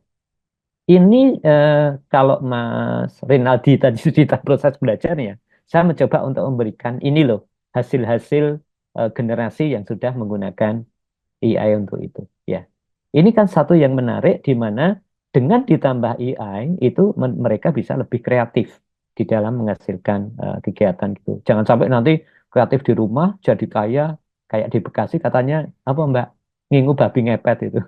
Jadi eranya itu bukan era AI tapi era dukun gitu ya. Itu kan hal yang Iya, berbeda gitu ya era seperti itu. kledik ya, Pak. Ya, oke.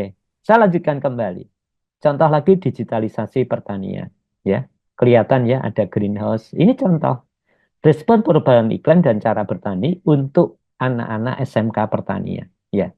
Akhirnya ini saya ambil dari SMK adik di Salatiga, akhirnya bisa menjadi supplier melon untuk itu.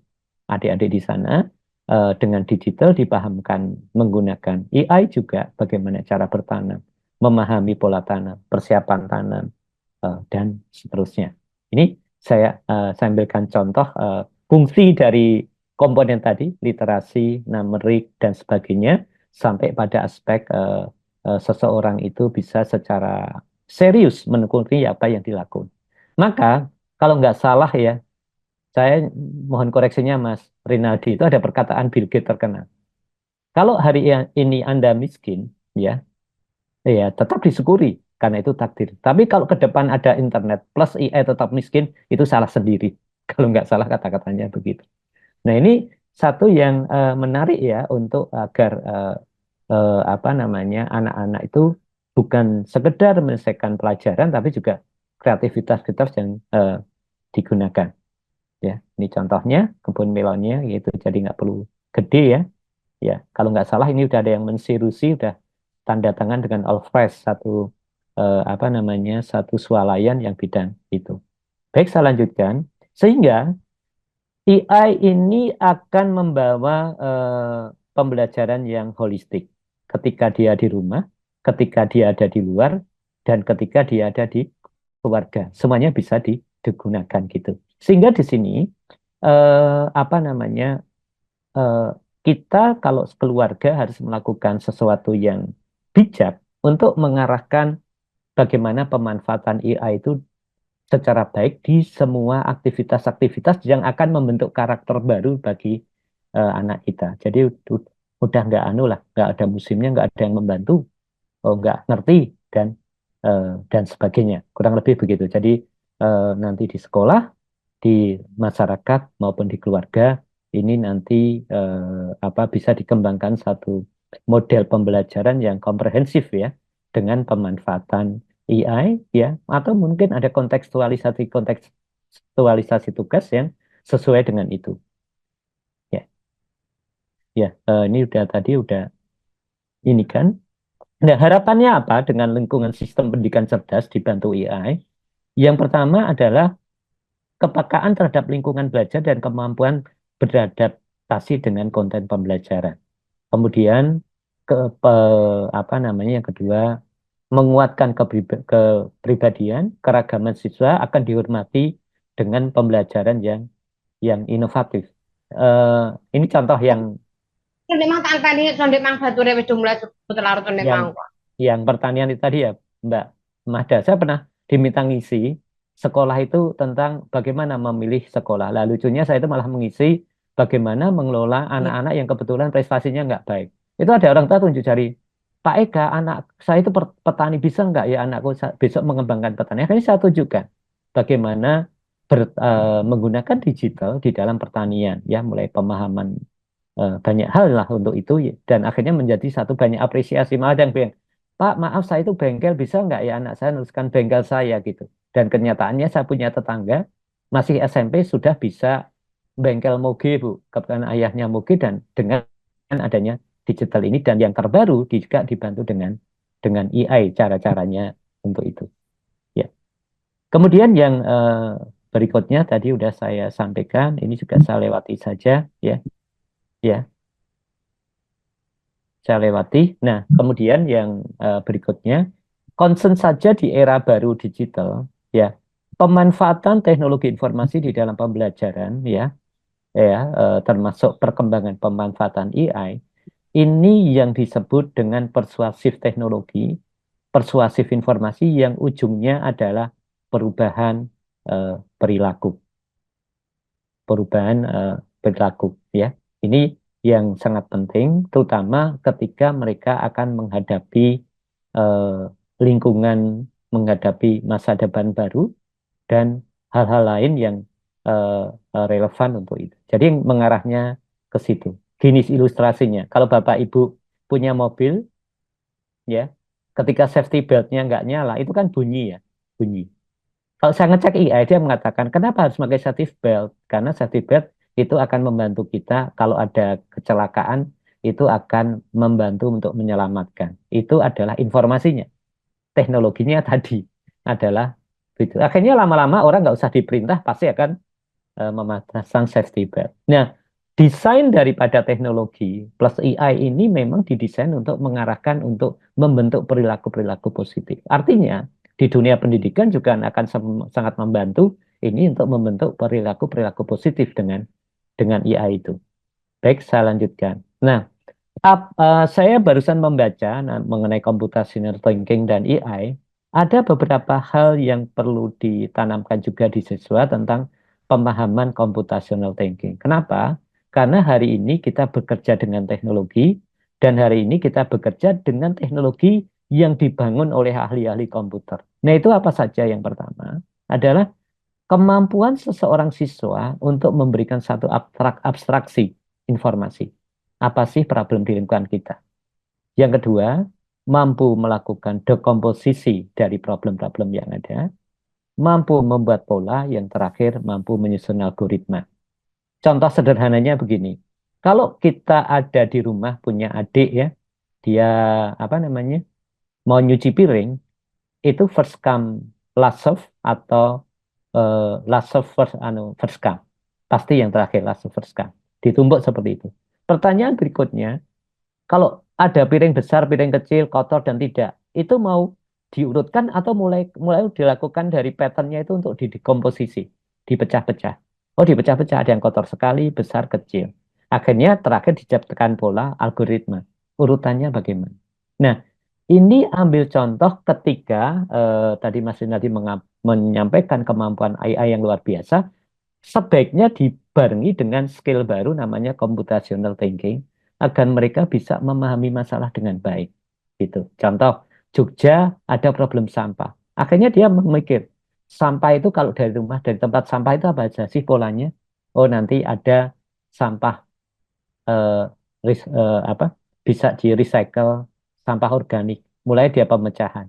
Kemudian urutan-urutan yang nanti mungkin dia bisa menciptakan sesuatu dari situ. Sehingga eh, apa namanya ya kolaboratif antara CT computational thinking dan AI ini sekarang menjadi satu agenda besar, bahkan menjadi wajib belajar untuk negara-negara di Eropa, Jepang, Korea dan lain-lain agar eh, bekerja, belajar di hari ini masa depan dengan teknologi ini bisa berjalan dengan baik gitu. Nah, tadi udah disampaikan ya untuk manfaat pendidikan, untuk AI mampu meningkatkan eh, proses belajar interaktif, sifat personalized dan seterusnya. Baik, ya.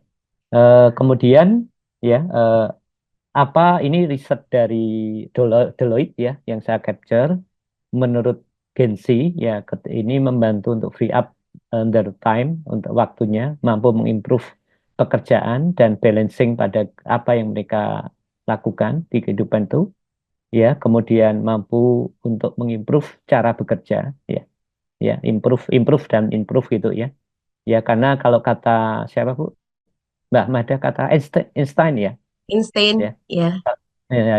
Einstein itu kan mengatakan ya salah satu orang gagal itu karena dia mencoba mengerjakan yang mengerjakan yang berbeda tapi dengan cara yang sama. gitu. Nah, ini AI itu membantu untuk mengimprove itu. Yang kedua ya. Baik, Kemudian Pak yang Eka, mohon maaf, waktu 5 menit terakhir ya, Pak. ya Bu, semenit aja ya. Terima kasih.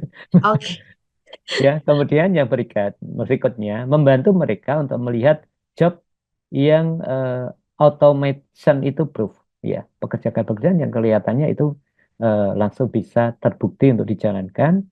Kemudian yang berikutnya apa saja yang menyebabkan eliminasi dari job, ya. Ada cerita menarik, saya nggak usah menyebutkan ya. Di salah satu rumah sakit di Jogja itu melakukan apa namanya radiologi, nyeken apa Mbak? Paru-paru. Ya, ya ke paru.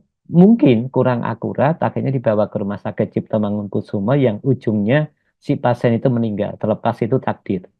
Akhirnya rumah sakit memutuskan agar radiologi yang buatan Siemens itu dikonekkan ke big data atau AI-nya yang dikembang AI basis big data yang dikembangkan Siemens. Akhirnya begitu nyekan lagi orang berikutnya, itu bagus, 99% itu bagus. Ujungnya itu guyon dokternya ke radiologi. Lain kali kamu salah, tak ganti mesin ini dia bilang begitu. Ya, ini karena apa? Ada improvement. Ya, artinya bukan mengganti, tetapi kolaboratif antara ahli radiologi tadi dengan radiologi yang dibantu AI ternyata itu lebih baik. Nah, kemudian untuk milenial sama ya, mengimprove, kemudian melihat peluang-peluang baru, dan terakhir adalah mengeliminasi jenis-jenis pekerjaan yang sebelumnya harus dia lakukan dan akhirnya tidak perlu dilakukan karena kebantu AI. Itu Bu Mahda ya yang bisa saya sampaikan sore hari ini ya. Karena tadi Mas Rinaldi udah sangat detail di AI-nya, jadi saya lebih membahas tentang apa yang berubah tentang lingkungan belajar, kemudian eh, dari sisi eh, apa namanya perubahan-perubahan lapangan pekerjaan di hari ini dan masa depan. Ya, terima kasih. Selamat sore. Assalamualaikum warahmatullahi wabarakatuh. Waalaikumsalam warahmatullahi wabarakatuh. Boleh kita berikan aplaus buat Pak Eka untuk paparannya. Ya, ini kalau Pak Eka mah informasi banyak banget ya, tapi karena terbatas durasi, jadi tidak bisa semuanya dibagikan. Tetapi jangan sedih untuk sobat kami. Tadi beberapa ada yang bertanya, boleh dong materinya kami dapetin untuk bisa dipelajari terpisah gitu ya, atau barangkali ingin diulang, membaca atau berdiskusi dengan teman-teman sesama guru. Jawabannya boleh banget nanti materinya ya. Baik materinya Pak Rinaldi maupun Pak Eka nanti silahkan bisa didapetin ketika sudah isi link presensi yang nanti sesaat lagi akan di-share oleh admin dari Kominfo Sandi ya. Jadi mohon bersabar. Baik, terima kasih untuk banyak sekali pertanyaan yang dikirimkan, baik itu di live YouTube channel Pemkot Jogja yang sedang tayang bersamaan dengan live Zoom ini. Ada banyak pertanyaan juga di kolom komentar YouTube channel. Dan juga banyak sekali pertanyaan yang masuk melalui live chat Zoom ini. Saya sampai bingung, saya tuh udah copy ya satu persatu saya susun dari yang bertanya nomor 1 sampai terakhir. Tapi ternyata satu orang itu bisa mengirimkan 10 pertanyaan. Luar biasa. Ini emang benar-benar jiwa pembelajar atau ngincer hadiah ya, saya nggak tahu. Tapi apapun alasannya, saya mengapresiasi setinggi-tingginya buat semangat belajar ya. Mas Rinaldi dan Pak Eka, saya akan membacakan pertanyaan. Saya coba urutkan karena pertanyaan banyak banget dan kita mau mengapresiasi juga yang sudah capek ngetik dan curhat. Saya akan coba membacakannya secara cepat ya. Dan nanti untuk menjawab pertanyaan atau respon ini, monggo Pak Eka dan Mas Rinaldi pingsut ya. Batu gunting kertas. Mau jawab yang mana, mau menyemangati yang mana, silahkan nanti ya. Saya bertugas membacakan, karena ini pertanyaan bisa dijawab oleh Mas Saya boleh Rinaldi bertanya? dan juga sangat bisa dibaca oleh atau dijawab oleh Pak Eka. Oke, saya mulai dari pertanyaan dari Vicky Junianto. Ya, Mas Vicky menanyakan, ini juga beberapa tadi sudah dijawab ya, tapi saya akan apresiasi dengan membacakan pertanyaannya. Apa saja tantangan dan manfaat dari teknologi AI bagi masa depan di era digitalisasi? Lalu seberapa penting dan berpengaruhnya di generatif AI bagi masa depan pendidikan?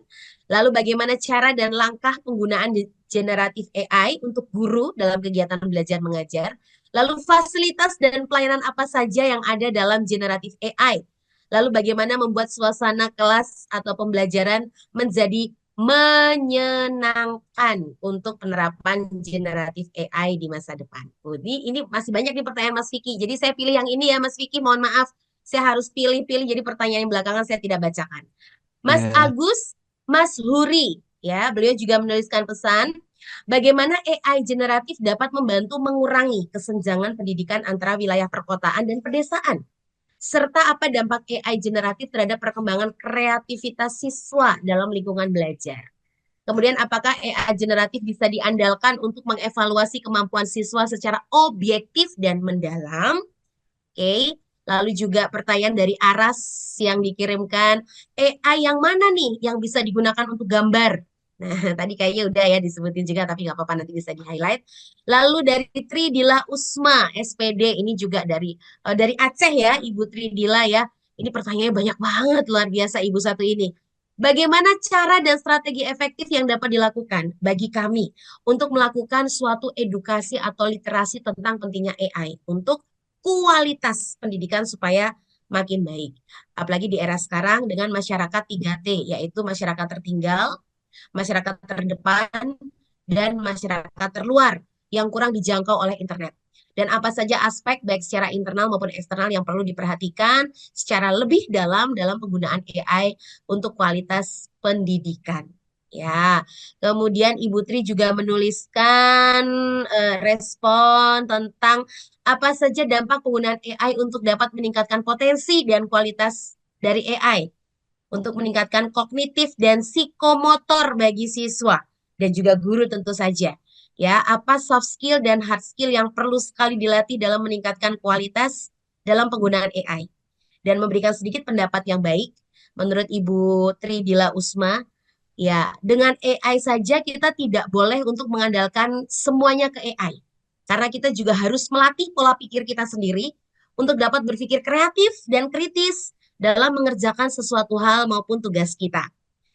Oke, sampai di situ dulu ya, Mas Rinaldi dan Pak Eka ya. Ini pertanyaan Mas Arif, Rafael, Ica, dan seterusnya nanti saya baca di session berikutnya.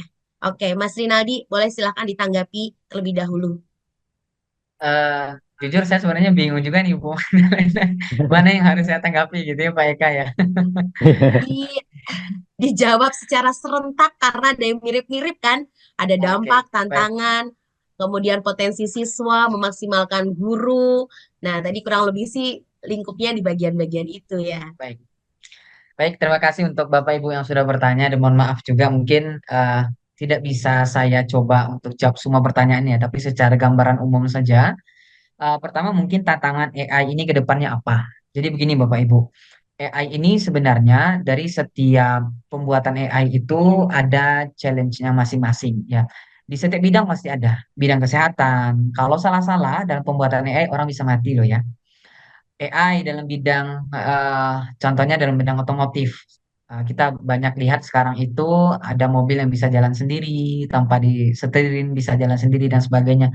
Jadi challenge dalam AI ini juga cukup banyak, Bapak Ibu ya, terutama untuk orang yang pembuatnya seperti itu. Nah, kita sebagai end user nih, sebagai orang yang menggunakan, bagaimana tantangan kita ke depan? Pertama, kita sebagai seorang pendidik dulu. Pertama, mungkin Bapak Ibu yang menjadi tantangan kita ke depan sebenarnya banyak orang yang salah kaprah dan salah anggap dengan adanya AI ini, maka nanti tugas dia sebagai seorang guru itu selesai. Gitu. Contoh deh, buat soal aja deh, paling contoh, paling mudah ya buat soal contohnya. Dia sebagai seorang guru matematika atau sebagai seorang guru apa gitu ya. Dengan AI nanti dia buat soal di sana, habis itu dia nggak ngecek lagi, mungkin nggak mau mencoba untuk merevisinya atau memperbaikinya dengan keilmuan dia atau pengalaman dia sebelumnya hanya bergantung kepada AI, maka ini akan menjadi sebuah culture atau budaya yang sangat buruk bagi kita, terutama untuk pendidik ya. Karena mau tidak mau Bapak Ibu, kita sebagai pendidik ini bukan orang yang dibuat dengan instan ya, seperti yang dibilang Ibu Lena tadi. Kita mau nggak mau harus mencoba menjadi guru yang kritis. Oh ada AI, oh bisa membantu saya, tapi bukan berarti AI ini yang memutuskan bagaimana saya dalam mengajar. AI ini memutuskan nanti bagaimana cara saya membuat soal. AI ini nanti memutuskan bagaimana cara saya dalam proses mengajar. Itu harus kita terapkan. Jadi ada prinsip yang harus kita perhatikan bersama sebagai seorang pendidik gitu. boleh AI itu kita gunakan, tapi ingat bahwasanya tantangannya ke depan kalau misal kita biasakan seperti itu dan ke depannya guru yang selanjutnya di masa depan juga seperti itu, seterusnya seperti itu, pertama minat belajar kita kurang, minat baca juga akan menurun, proses nanti dalam belajar mengajar hanya mengandalkan AI saja, ya bagus sebenarnya, siapa bilang tidak bagus gitu ya, tapi kita sebagai seorang pendidik juga harus melihat hal-hal yang seperti itu. Itu yang pertama, tantangan ke depannya ya. Untuk guru, untuk peserta didik. Nah, ini yang mungkin harus kita wanti-wanti Bapak Ibu ya. Karena kita itu mendidik manusia bukan robot. Nah, ini yang harus kita pahami bersama ya. Jadi nanti Bapak Ibu sekalian, bagaimana cara kita untuk menyiapkan peserta didik itu siap dengan masa depan dengan adanya AI ini. Pertama, yang harus kita tanamkan, AI ini adalah alat. Oke, AI ini adalah alat yang tentunya alat itu untuk mempermudah kita gitu ya. Bukan berarti alat itu akan menyelesaikan pekerjaan kita. Nah, ini harus digarisbawahi ya. AI itu adalah alat, alat itu bukan untuk menyelesaikan pekerjaan, tapi mempermudah pekerjaan. Jadi, dengan adanya AI ini seharusnya pola pikir peserta didik kita jauh lebih berkembang.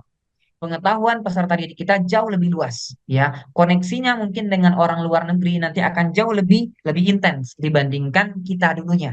Harapan kita seperti itu. Jadi bagaimana cara kita untuk menyiapkan hal yang seperti itu? Pertama, Bapak Ibu sekalian, pahami bahwasanya kalian boleh menggunakan AI, kalian boleh untuk memanfaatkan AI yang ada, tapi ingat, kalian harus paham dengan isinya, kalian harus paham apa yang ada di dalamnya, pastikan cross check and recheck lagi hasilnya, apalagi kalau misal masalah tentang karya tulis contohnya, yang mungkin nanti kalau misalnya kita buat AI langsung jadi, bagaimana tanggung jawab kita dalam segi akademisnya nggak ada gitu ya. Maka ini harus kita perhatikan terutama untuk para peserta didik kita.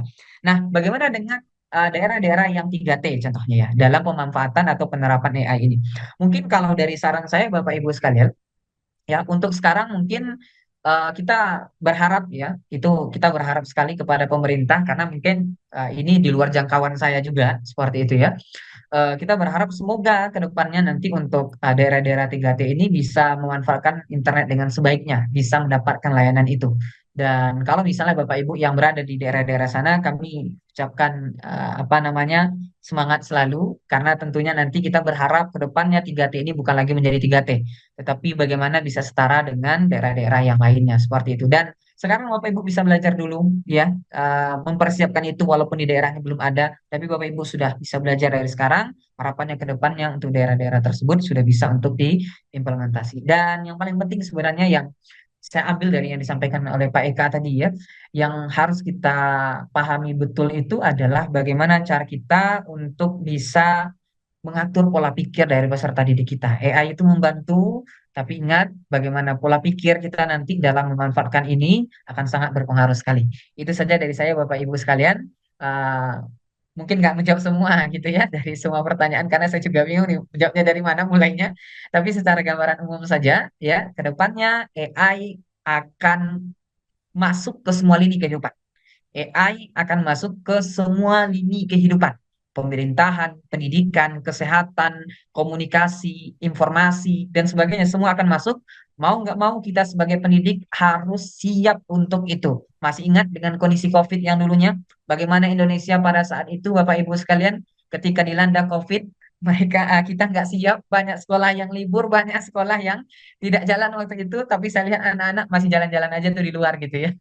Eh, peserta didiknya masih masih keluar aja. Tapi kondisi itu sebenarnya Bapak Ibu sekalian ketika kita hadapkan dengan negara-negara yang maju yang sudah siap dengan hal itu, mereka sudah bisa, sudah terbiasa gitu ya. Makanya kita sebelum AI itu menyeluruh ke semua lini kehidupan, kita yang harus siap dulu. SDM-nya harus siap dulu. Seperti itu. Baru nanti akan membantu proses kerja kita. Dulu kan nggak ada nih.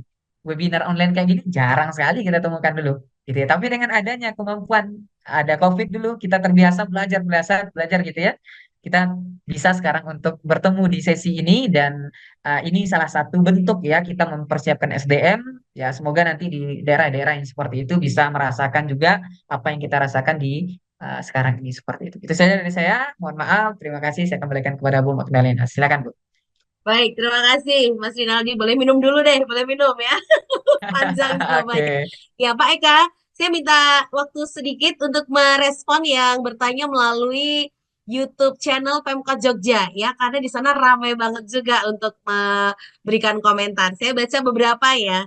Di antaranya dari Mira Setiawan yang juga sangat antusias menanyakan sejauh mana AI generatif ini bisa menggantikan peran guru dalam pembelajaran di kelas. Apakah AI generatif bisa diandalkan untuk mengevaluasi kemampuan siswa secara objektif dan mendalam?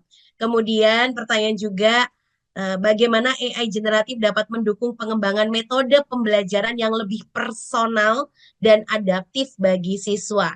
Kemudian juga tadi bagaimana AI generatif bisa membantu mengembangkan kurikulum yang fleksibel dan disesuaikan dengan kebutuhan pasar kerja di masa depan. Ya, oke. Satu lagi dari Mbak Mira ini pertanyaannya, apakah potensi bahaya dari ketergantungan yang berlebihan pada AI generatif dalam dunia pendidikan? Lalu respon juga dari Teh Suharso menanyakan bagaimana AI bisa memberdayakan pembelajaran siswa inklusi. Ya, ini beberapa yang bisa saya baca terlebih dahulu ya. Ada banyak sebetulnya, tapi ini dulu yang saya bacakan. Silakan Pak Eka, bisa dibantu untuk memberikan tanggapan, Pak. Oke, wah ini kalau dengan Bapak Ibu Guru tuh pertanyaannya mendalam. Ya, baik, terima kasih ya atas respon dari Bapak Ibu ya. Jadi untuk kegiatan ini sebenarnya lebih banyak sharing karena masing-masing pasti punya pengalaman-pengalaman yang menarik dan berbeda gitu ya. Dan karena waktunya pendek, ya saya coba akan untuk merespon. Jadi ada satu orang India kalau nggak salah mengatakan bahwa apa namanya, kita itu manusia yang di era digital itu tidak kalah dengan AI, tapi akan kalah dengan orang yang menggunakan AI. Ya, artinya di sini bahwa seorang profesional atau mereka yang masih belajar di sekolah atau sudah profesional itu kalau ditambah kemampuan skillnya dalam menggunakan AI, dia nanti akan meningkatkan kapasitasnya. Contohnya ya, AI itu yang menarik sesuatu yang tercerai-berai tentang informasi itu dia bisa membuat analisa yang membantu kita ya. Misalnya kita menanyakan tentang perubahan iklim ya, di mana dulu agak sulit menjelaskan itu kepada siswa. Saya pernah dapat pertanyaan, ini hujan kok rontok. Saya baru dong ada istilahnya kemarau basah gitu.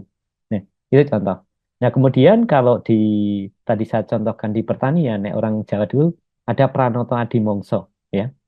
Ada mongso ketiga itu masa kering, ngerowot dan sebagainya. Sekarang itu udah nggak bisa, karena dengan adanya perubahan iklim ini diperlukan kemampuan ketajaman yang lebih yang berubah di dalam bertani. Nah, case-case yang ada di lingkungan kita ini akan mewarnai di dalam pelajaran kita, sehingga kalau bisa antara desain pembelajaran dengan AI plus pembelajaran yang menyangkut aktivitas kehidupan nyata itu saling berinteraksi. Sekali lagi saling berinteraksi ya. Misalnya eh, kita mencoba kepada siswa untuk melakukan satu pembelajaran melalui AI, kemudian mereka membantu satu rekomendasi apa yang dilakukan, kemudian rekomendasi itu coba kita kerjakan secara nyata. Nah, kemudian nanti diukur bersama. Nah, itu kita ambil contoh. Jadi, kognitifnya jalan, analitiknya jalan, kemudian psikomotoriknya juga jalan. Ya, misalnya eh, contoh hal-hal seperti itu bisa dilakukan.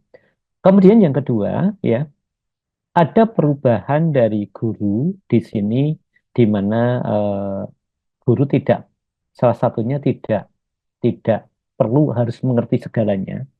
Ya, ada istilah menarik ya. Kalau kamu tidak ketemu di situ, paling tidak kita bisa menunjukkan di mana kita menemukan masalah itu dan pemecahannya. Nah, AI itu membantu itu di titik itu. Sehingga guru nanti itu akan membantu siswa terutama untuk mengidentifikasi masalah dan bagaimana menemukan di mana masalah itu bisa dipecahkan. Ya, seperti itu. Plus jangan salah, agar tidak kena dampak yang kurang baik, juga diajari mengenai bagaimana AI bisa memahami resiko terhadap masalah itu.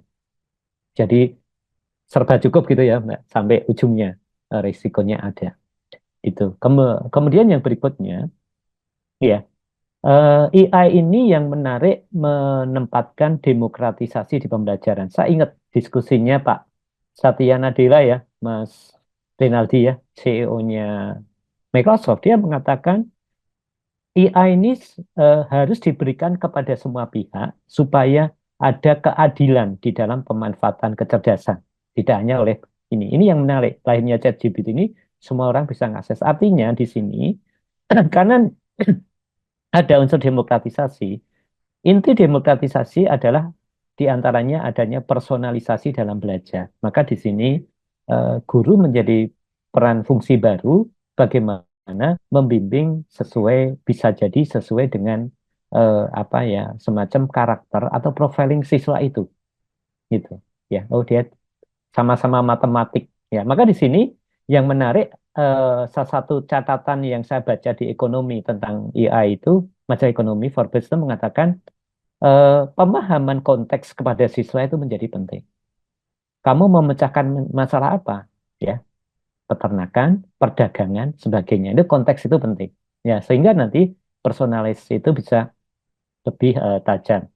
Kemudian yang berikutnya, di depan AI itu mulai dikembangkan interface-interface baru yang hubungannya dengan inklusi. Dalam hal ini untuk mereka yang berkebutuhan khusus, ya, yang disebut dengan accessibility teknologi, ya. Kalau nggak salah, Google mengembangkan namanya accessibility bisa diaktifkan, di mana itu nanti bekerja dengan AI. Jadi dibedakan antara accessibility, cara mengaksesnya, dan bagaimana AI bekerja untuk itu. Nah, ini sebenarnya mencoba di era ke depan dengan adanya teknologi AI, accessibility, dan mungkin asistif teknologi, ini menjadikan ruang baru bagi siapapun termasuk disabilitas akhirnya bisa mendapatkan ruang pekerjaan baru gitu. Mungkin itu Bu yang bisa apa Ya, kami ya, sampaikan. Mohon ya. maaf kalau nggak bisa menjawab apa ya ke semuanya ya, tetapi paling tidak personalize kemudian improvement tadi menjadi penting. Terima kasih. Oke, baik. Sudah luar biasa sekali Pak Eka, walaupun tidak bisa menjawab satu persatu secara detail. Kalau mendetail kayaknya harus konsultasi khusus ya dengan Pak Eka dan Mas Rinaldi ya. Nanti butuh waktu ekstra. Nggak apa-apa. Nanti di lain kesempatan atau di waktu mendatang masih ada ruang-ruang belajar untuk bisa bertemu dengan Pak Eka dan Mas Rinaldi bertanya lebih detail. Atau kalau boleh nanti share nomor ataupun kontak sosial media untuk bisa berdiskusi di luar media Zoom jika berkenan ya. Oke, kita masih ada waktu kurang lebih 5 sampai 10 menit ya. Saya bacakan ini respon dari partisipan yang juga sangat aktif, yaitu Muhammad Arif Budiman yang memberikan pesan bagaimana generatif AI dapat dimanfaatkan untuk mendorong pembelajaran sepanjang hayat atau lifelong learning. Apakah ini akan mengubah cara kita memandang pendidikan formal dan informal di masa depan? Kemudian respon juga dari partisipan Rafael R ya. Kalau misalnya kita bikin konten video edukasi menggunakan aplikasi atau software AI, kemudian kita upload di YouTube misalnya, apakah ada kemungkinan terkena copyright? Demikian pertanyaan dari Rafael. Kemudian Ica juga bertanya, apa yang harus diajarkan kepada siswa atau anak-anak kita di rumah tentang etika penggunaan AI dalam menyelesaikan tugas agar mereka memahami batasan dan tanggung jawabnya. Ya, kemudian pertanyaan dari Mas Agus Mashuri ya. Oh ya, tadi tentang dampak penggunaan AI terhadap perkembangan kreativitas siswa di lingkungan belajar. Lanjut ada Mudiyatun Sawiyah MPD. Ya, bertanya, saya beberapa kali menggunakan Copilot untuk penyelesaian soal MTK.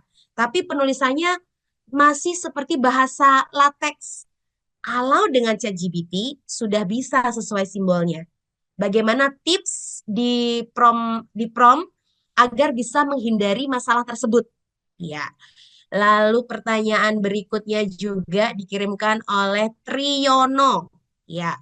Apakah ada persyaratan atau prasyarat teknis tertentu untuk mempelajari generatif AI ChatGPT? Respon juga dari Ribut Wahyuni SAG SPD AUD ya. Saya Ribut bertanya, bagaimana saya bisa membuat gambar-gambar untuk buku cerita saya secara simple, menarik, dan mudah. Oke. Lalu Chandra Ubayanti, bagaimana strategi kita di era ini untuk tidak menjadi objek tetapi subjek, terutama kecenderungan anak-anak atau siswa yang memanfaatkan informasi teknologi hanya untuk kesenangan saja. Lalu bagaimana mengembangkan kurikulum sekolah dengan keterbatasan dana, sarpras, tapi bisa mengupdate perkembangan zaman. Saya selesaikan dua lagi ya. Dua lagi dari Rio di Pontianak ya. Bagaimana tingkat keprivasian data siswa dijaga dalam penggunaan AI di kelas? Lalu bagaimana arah pendidikan Indonesia harus beradaptasi dengan mengajarkan keterampilan soft skill yang dibutuhkan di masa depan yang didominasi oleh AI? Pertanyaan juga dari Mas Rio, bagaimana AI dapat menggantikan peran guru dan tenaga pendidik untuk kedepannya? Dikarenakan AI ini kan tidak memiliki tingkat emosional, sedangkan manusia, guru, atau tenaga pendidik memiliki yang disebut tingkat emosional. Terakhir dari Hajah Suhaimi Syam. Iya, dari penjelasan narasumber luar biasa dan beliau memberikan pendapat kesimpulan dari Ibu atau ya Ibu Suhaimi bahwa AI adalah alat untuk memudahkan pekerjaan dan bukan menyelesaikan pekerjaan seorang guru dalam proses belajar mengajar. Ya, terima kasih Ibu Suhaimi, manis sekali pesannya ya. Oke, Mas Rinaldi, boleh silakan ditanggapi, tidak usah berlama-lama, mungkin 2-3 menit ya. Sisanya nanti Pak Eka, monggo. Oke, terima kasih Bu Magdalena ya. Oke, saya ambil beberapa pertanyaan saja ya. Yang pertama untuk bagaimana nanti ke depannya AI ini akan membatasi kreativitas siswa kita. Balik lagi Bapak Ibu, seperti statement yang sudah saya sampaikan sebelumnya, jadi AI ini sebenarnya bukanlah alat untuk menyelesaikan pekerjaan. Saya kasih contoh saja. Jadi di beberapa sekolah yang saya temukan, jadi mereka ketika ada mau lomba, oke, mereka mau lomba pembuatan mading contohnya. Ya, madingnya mading digital. Oke, mading digital pada saat itu, nah mereka itu membuat mading digital itu nggak tahu pakai caranya gimana, prosesnya seperti apa. Jadi sekolah tuh nggak tahu tuh siswanya gitu ya. Mereka menggunakan ChatGPT atau generative AI lah ya. Saya nggak bilang ininya generative AI. Mereka dapat ide. Mereka dapat ide, wah kayaknya bisa dikombinasikan nih antara pengetahuan mereka sebelumnya dengan ide yang diberikan oleh generative AI tadi. Mereka buat, mereka eksekusi, jadi mereka menang. Nah, bagaimana dari kisah ini sebenarnya Bapak Ibu, ya kita bisa ambil sebuah intisarinya bahwasanya dengan adanya generatif AI ini sebenarnya seharusnya ya kreativitas peserta didik kita itu jauh lebih meningkat, gitu ya, jauh lebih meningkat dibandingkan sebelumnya. Ya, keterbatasan informasi, ya, ruang lingkup yang terbatas, proses belajar yang mungkin hanya bisa dengan guru saja, sekarang sudah bisa lebih daripada itu, gitu ya. Maka seharusnya kreativitasnya seharusnya bisa lebih lebih meningkat seperti itu. Nah, gimana cara kita untuk membiasakan hal tersebut? Nah, Bapak Ibu sekalian, dalam proses belajar mengajar sebenarnya Bapak Ibu jangan pernah, nah ini juga saya sering menemukan sebenarnya para guru juga menemukan Bapak Ibu yang dia membatasi peserta didiknya itu jangan pakai internet, jangan pakai ChatGPT. Ini sebenarnya menurut sudut pandang saya ini salah. Kenapa salah? Karena seharusnya peserta didik kita itu harus kita kenalkan itu. Mau nggak mau ke depannya, masa depan mereka akan seperti itu gitu. Nah, tinggal cara kita untuk menyiapkan mereka bagaimana mereka itu memang berada pada proses yang benar. Cara berpikirnya, dengan adanya AI itu seharusnya bagaimana. Itu yang harus kita siapkan. Jangan dibatasi, jangan malah dilarang, jangan malah nanti nggak boleh akses. Itu kan sesuatu hal yang membatasi kreativitas, membatasi proses belajar mereka. Nah, ini yang seharusnya terus di ini apa namanya diperhatikan. Dan yang terakhir tadi ya. Bagaimana Copilot tadi yang terbatas gitu ya, ada tadi pertanyaan, kok Copilot ini agak sedikit berbeda dengan ChatGPT ya. Nah, itu sebenarnya tergantung model ya Bapak Ibu ya. Jadi memang di Copilot ini model sedikit yang bekerja di dalamnya sedikit berbeda dengan ChatGPT ya. Jadi Copilot itu cara kerjanya, modelnya dia banyak mengambil dari internet. Sedangkan ChatGPT itu hasil dari training yang sudah dia lakukan sebelumnya. Mungkin saya nggak bisa jelaskan lebih detail, tapi gambarnya seperti itu. Dan yang terakhir, peran guru dan emosional. Nah, ini yang saya garis bawahi tadi ya, peran guru dan emosional. Jadi, emosional Bapak Ibu, sekarang itu AI sudah mulai dibangun bagaimana dia bisa mengenali emosional. Jadi Bapak Ibu, ini menjadi sesuatu hal tantangan juga bagi kita karena ke depannya AI itu bukan hanya sekedar bisa menjawab, tapi dia udah bisa untuk mengenali emosional. Karena di beberapa penelitian yang kebetulan di tempat saya apa namanya studi lanjut dulu, itu teman saya ada yang membuat AI yang bisa mengenali emosional gitu. Jadi ke depannya saya rasa ini akan menjadi sesuatu hal yang sangat baik sekali dan juga bisa menjadi tantangan juga kita sebagai seorang guru ya. Jadi bukan tidak bisa pakai emosional. Ke depannya saya yakin dan percaya itu akan ada. Seperti itu. Mungkin untuk sekarang belum ada ya. Mungkin itu saja dari saya. Terima kasih Bu Bagdana. Silakan. Terima kasih Mas Rinaldi, luar biasa ya. Pak Eka, boleh Pak melengkapi 2-3 menit terakhir Pak? Oh iya, tuh. Baik, terima kasih ya. Jadi untuk ini, untuk tambahannya, ingat ya Mbak Mahda ya, dulu kita ada acara Sobat Kami Digital membahas tentang fotografi. Dan yang Ya, menarik, lomba fotografi di Yogyakarta itu ada catatannya, boleh menggunakan AI. Ya, ingat saya itu.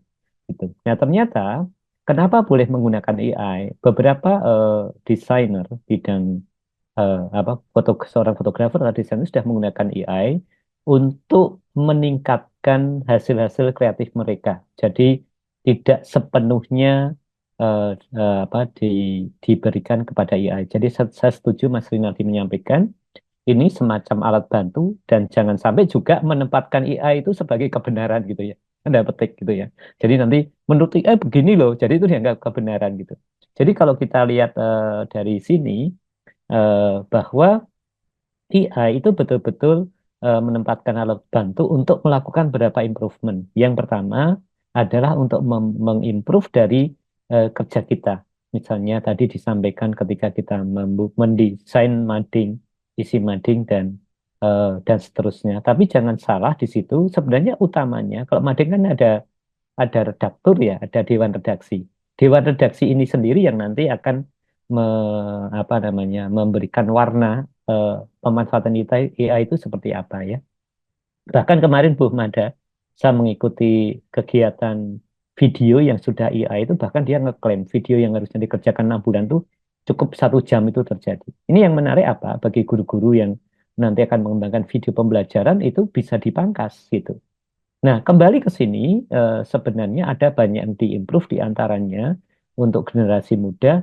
Apakah AI itu menggantikan waktu yang tadinya digunakan hal-hal yang tidak positif itu menjadi positif dengan AI ini karena mereka merasa waktunya jadi berguna dengan pemanfaatan itu. Jadi kunci utama di digital itu di waktu dan produktivitas dengan definisi yang berbeda ya.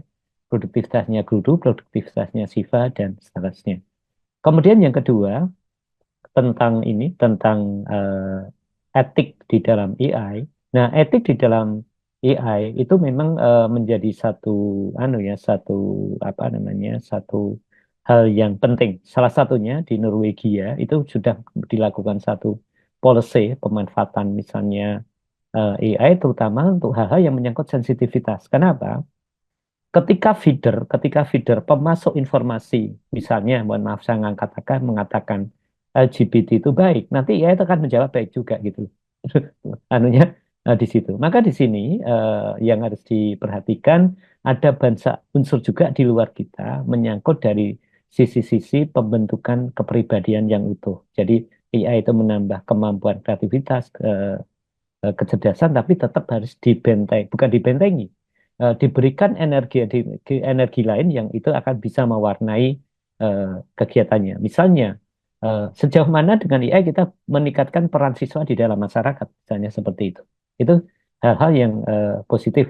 Teman-teman, untuk masalah problem kita di kampung ini saya menemukan loh di AI sarannya seperti itu, misalnya seperti itu, sehingga ini akan membentuk. Maka mungkin dari saya perlu adanya pembuatan skenario belajar, ya, yang cukup holistik itu, yang bisa dikembangkan oleh Bapak Ibu, ya, terutama agar kelanjutan pembelajaran di rumah juga bisa cukup baik gitu ya. Ya, Bu Mada. Oh iya, Bu Mada, belum lama itu ada kegiatan menarik, Bu. Judulnya Women and AI. Bagaimana kaum Mido menggunakan AI itu ada. Saya ada materinya tuh di share itu. Itu contoh ya. Jadi akhirnya benar kata Mas Rinaldi, baik individu, ada ibu, ada juga sektor ya, kesehatan itu juga akan menggunakan AI. Misalnya bagaimana sih mendampingi anak, IM membantu untuk menjelaskan mendampingi anak di daerah belajar. Kemudian eh, yang terakhir ya, kembalikan ya untuk hal-hal yang fundamental yang sudah saya sebutkan tadi, yaitu ciri-ciri yang baik di dalam era digital itu yang pertama, tidak membuang waktu. Jadi penggunaan AI itu apakah memacu produktivitas dan kreativitas. Kemudian yang kedua, apakah itu berdampak pada satu pencapaian prestasi yang di era baru, era digital ini. Kemudian yang ketiga adalah mendorong siswa untuk lebih banyak berkontribusi pada masyarakat dengan pemanfaatan AI yang sebelumnya mungkin dia tidak tahu, tapi dengan AI bisa dibantu untuk itu. Ya, baik Mbak Mahda, itu mungkin yang bisa saya sampaikan. Baik, terima kasih sekali Pak Eka, luar biasa. Boleh dong Sobat Keamanan Informasi, kita berikan aplaus kepada dua narasumber kita yang tetap on fire di penghujung acara ya. Kayaknya kita perlu nambah ya Mas Rinaldi dan Pak Eka ya. Kurang kalau cuma 2 jam ya, 2 hari gitu. Atau kita punya Dibuat jilid 2, Bu. episode gitu ya. Next episode ya Pak Eka dan Mas Rinaldi, kita atur waktu kembali untuk bisa belajar bersama dengan para guru-guru yang luar biasa antusiasnya. Saya terbayang kalau semua guru di Indonesia sekritis dan secerdas partisipan kita, wah bisa luar biasa nih murid-murid atau siswa-siswa kita di masa depan ya. Oke, keren juga buat partisipannya. Kita juga Mas Rinaldi dan Pak Eka boleh kasih aplaus buat partisipan yang sudah bergabung ya. Luar biasa, matur nuwun, terima kasih. Matur suksma ya. Nah, sekarang tiba saatnya di penghujung acara ada beberapa informasi yang saya akan sampaikan. Yang pertama tentu mohon maaf sebesar-besarnya untuk banyak sekali pertanyaan yang tidak bisa direspon secara detail karena memang waktu sangat terbatas. So, PR buat Dinas Komunikasi, Informatika, dan Persandian untuk mengagendakan ulang acara ini supaya ada part yang kedua dan ketiga. Yang setuju boleh kasih reaction love deh, reaction love ya. Oke, jadi mohon maaf ya, nggak boleh ada yang sebel atau sedih, nggak boleh ya, harus jaga kesehatan pokoknya. Biar semuanya sehat, harus bahagia dan bersyukur. Dan berikut ini saya akan sampaikan juga link presensi yang udah dari tadi dibagikan di live chat Zoom kita, segera diisi saja, nggak butuh waktu lama. Nanti untuk kelancaran pengiriman elektronik sertifikat yang akan dikirim via WA. Tadi dari tim Santel sudah menolong untuk menjelaskan jawaban di live chat ini juga ya. Kemudian untuk rekaman dari Zoom ini, tidak usahlah kita tanya rekaman linknya mana. Langsung aja tonton di YouTube channel Pemkot Jogja. Karena dari menit 0 sampai detik ini, ya tersimpan nanti di YouTube channel Pemkot Jogja. Bisa share ke banyak sekali teman-teman untuk membagikan link YouTube channel Pemkot Jogja di edisi ini. Ya, silahkan ditonton berulang-ulang. Jangan lupa juga untuk subscribe ya. Plus follow Instagram @sobatkami untuk mendapatkan informasi terkini dari kegiatan Dinas Komunikasi, Informatika, dan Persandian Kota Yogyakarta. Dan ini yang ditunggu-tunggu Mas Rinaldi dan Pak Eka.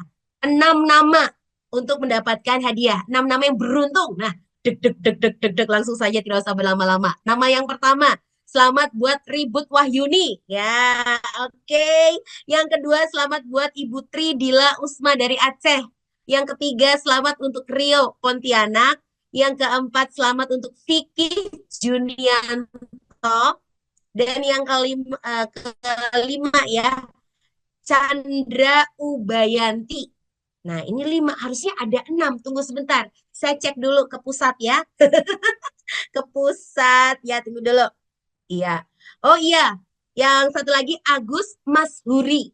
Ya, selamat untuk Ribut, Tridila, Rio, Agus, Vicky, dan Chandra. Silahkan untuk mempercepat proses pengiriman hadiah bisa WA ke 0821 3545 2002. Ini adalah nomor admin atau nomor tim Santel ya. 0821 3545 2002. Nomor cantik ya. Oke, selamat yang mendapatkan hadiah 6 orang. Ya, hadiah 3 hadiah dari Kominfo, 3 hadiah dari komunitas Mari Belajar. Yang belum dapat hadiah nggak usah sedih. Next kesempatan kita bisa dapetin hadiah juga ya kalau beruntung.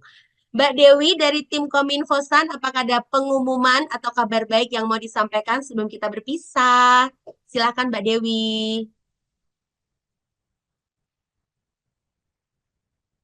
Semoga ada agenda ketemu lagi. Amin.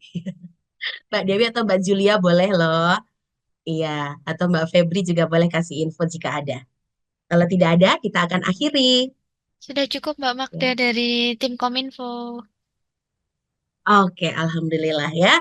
Baik, dengan komunitas Mari Belajar juga kita pasti nggak akan berhenti belajar karena seperti namanya, Mari Belajar.